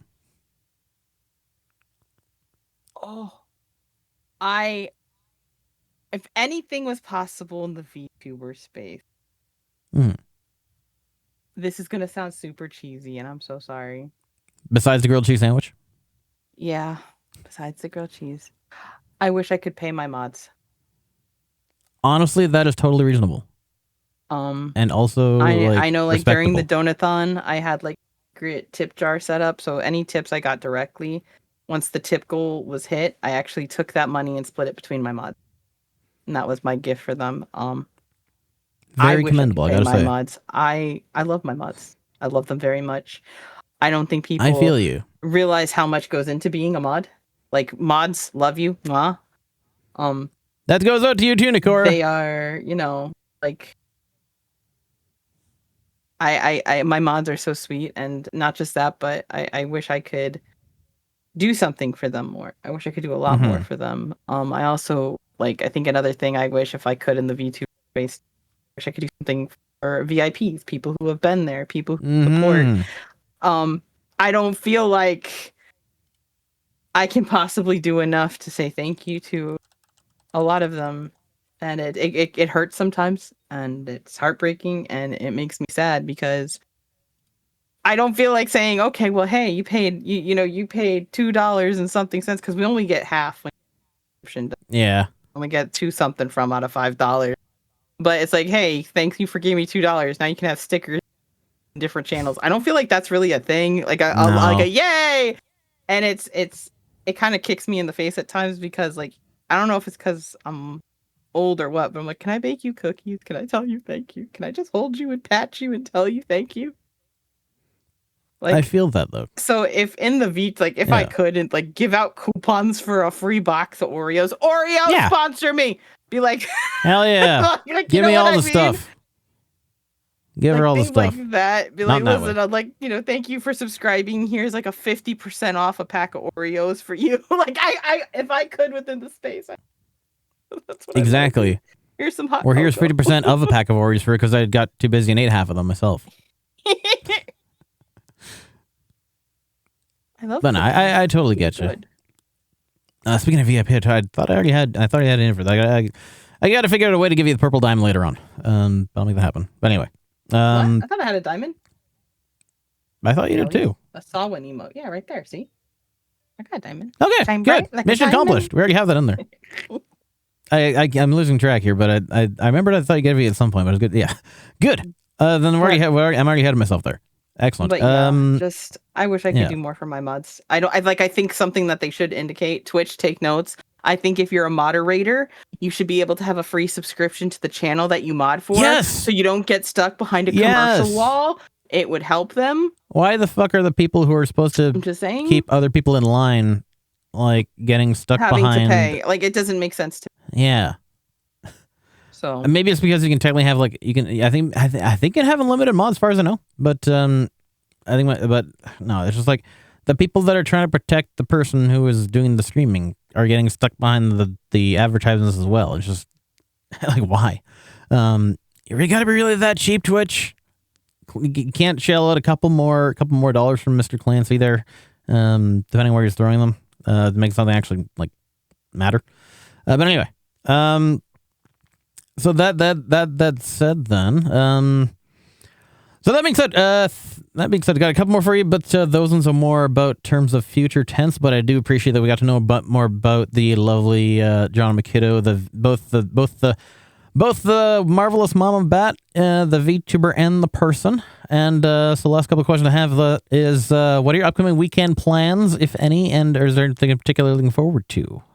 Saturday, I play Resident Evil 4 OG 5 with T. I love it. We community have each Saturday with him. Salvin, like, you know how people talk about like, oh, I have an Oshi, my VTuber. Salvin's like my VTuber crush. I love Salvin so freaking much. He's such a wonderful entertainer. And he's such a wonderful content creator. So it's been such an honor to have him on the. We're doing Resident Evil 4, then we plan on doing 5. I refuse 6. 6 does not exist. Yeah. Don't even ask. Understandable. But we'll do 5. And then also we've got the Hispanic Heritage. I know there's a part of a raid train for this Sunday for Somos VTubers. And then on next week, October 3rd to the 5th, is going to be the Hispanic Heritage Latin Game Awards. Or Latin Game Showcase, excuse me. So I'm very freaking excited. I found out what game I'm playing. I can't say it yet, but it's going to be a horror game, and I'm so excited to share that. And I'm also doing an interview with the indie creator of the game after. So I am stoked. I've got that planned. And then, of course, it is coming up on Halloween season. End of the year is busy for me. We got Halloween. I've got a lot of horror games to play. And then on top of it, then it's November, which sadly is my birthday and my son's birthday and Thanksgiving. So that's usually hectic. And then boom, we're already in Christmas. And I am a Christmas person. I love, but my heart is in Christmas. I think it's because it's cold. It's winter. Yeah. But it's when we do the it's easier charity to add layers run. and to take them off.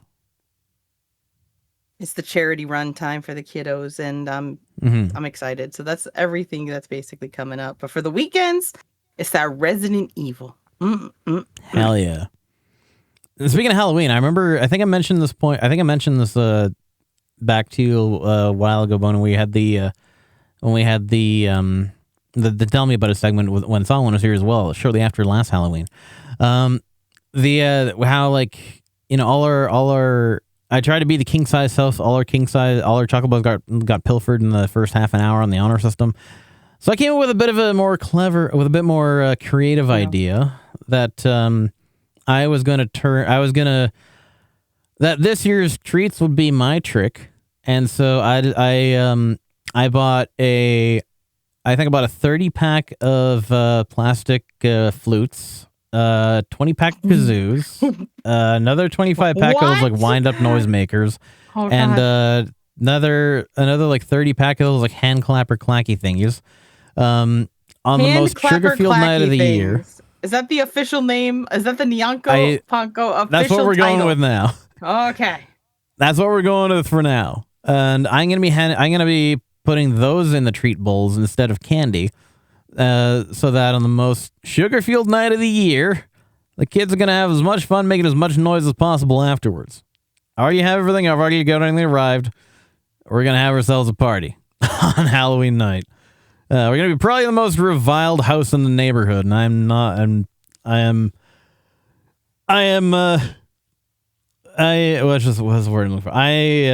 not afraid to do so. So it's gonna be interesting. I'm making a trick it's gonna be trick or treat in my own way. At least it's easier than having things swiped in like half an hour. Whoa, slow down there, Satan! Demon.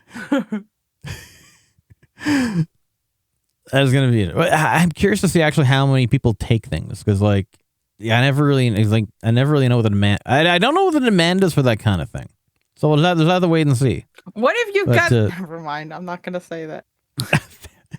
Yes, let's enable me even more. Some kinky adults with kazoos. Oh. Hey, what they do when they close that door afterwards is completely out of my control. Put a note. What you do with this kazoo is not on me. Exactly. And it better not be on me, because I don't consent to that. Look, you can make like a haiku. What you do with this kazoo is on you. So fuck you. There you go. Shoot. Exactly. See right there. I think I made because I had a little poem on the sign before for encouraging people to just take like one of the candies. I think I came up with something else. Hold on. What was a fuck. That I had the poem in mind. It was. I can't remember the middle line though. Is the problem? I had it, and I can't remember the middle line. It's gonna come to me like 2 hours after we're already gone. but yeah, it was about. It's something like. Hi. Nyanko, I love you. Hi. I want you to know this, but it is going on to my lunch, and I am hungry. I know. Don't worry. I am. We are wrapping up. We're like wrapping up really quickly as well.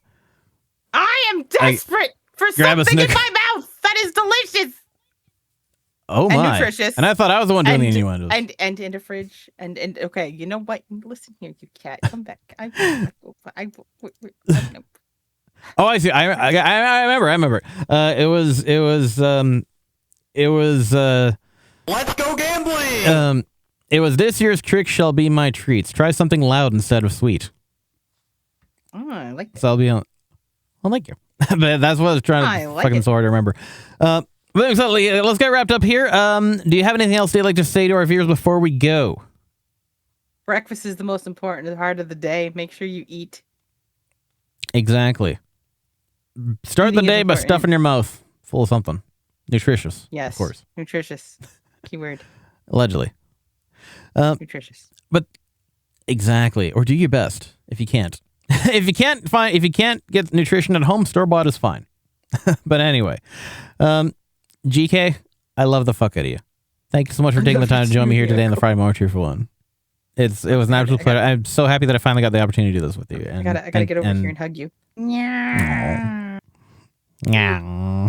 Oopsie, wrong one. Yeah, there we go. That being said, you are the guest of honor today. Who would you like us to raid to?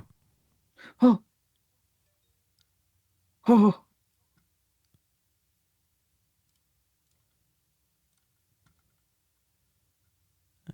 I feel like that's a loaded question. It can be, depending on how much you load it. Have baby Jesus. What's wrong with you? Smack you. Smack you. Smack you. Hold on.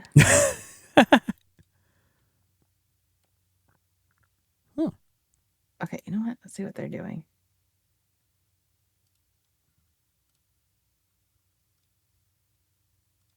You know what? They just started streaming. There could be. I'm gonna send you their name. Hell yeah.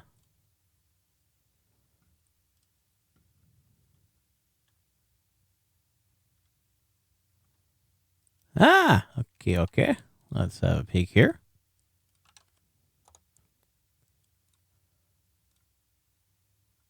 They're a lich. Listen, I have a thing for the dead guys. Just gonna put it out there. I am You're looking cold and hard, do you? Allegedly. Stop it. Speaking of which, spooky season's my season, okay? Absolutely. Hell yeah. Yeah, thank you once again so much, GK. Love you to death. And yeah, looking forward to catching up with you another time. But for now, for Meow, we'll get this into clipboards, everybody. Where you can join, where you can find me next time after this is now that being said, I know I usually am fairly prompted a little bit of a post stream wrap up. I'm gonna have to wait a little bit on that because I gotta run off do something myself right after this. I'll do the post stream wrap up a little bit later on. But to where you can find me after that in the meantime is this Sunday, of course, is we're gonna be doing brushing up on our stack up skills with Operator with the Sunday Squad. After that, actually, so that begins at about between 12 and 1 a.m. Pacific time. At 6 a.m. Pacific time, Momo Meowie, as part of her new rebranding debut, is going to have a series of different games. I'm going to be jumping over to her stream at 6 a.m. Pacific time to join the Play Peak with, I believe, her, Miri Riley for the first time in a while, and a bunch of other people. So looking forward to seeing that with you then. But again, thanks all for joining once again. As good as always. And we'll start the beginning. Yeah, the Department of Redundancy Department. If I can actually spell even raid correctly. Amunada. There we go. I-D. All right, we got the beginning. And yeah, we're looking forward to selling again next time, and hopefully y'all check out our lovely guest once again. There's another shout out for you. And remember, the world's the oyster. So make sure not to leave without a pearl necklace. See y'all next time, chat, and meow for meow. Oh, I gotta do view also. Sorry, it overlapped the raid. Why does it overlap the? Why doesn't it let me get to the raid? Okay, do I have to cancel that? Okay, I gotta do that. That's. Why is it not letting me do the raid? Why is the raid button not working? Okay, we're stuck here. Chow, we're stuck. Help! I wanted a sandwich. He's holding me hostage. Oh, there we go. All right, let's go. Bye. Kicking off your workday with a fresh-baked feline frenzy. You're watching and listening to Nyongo Bongo Tongo. Now let's get this bread.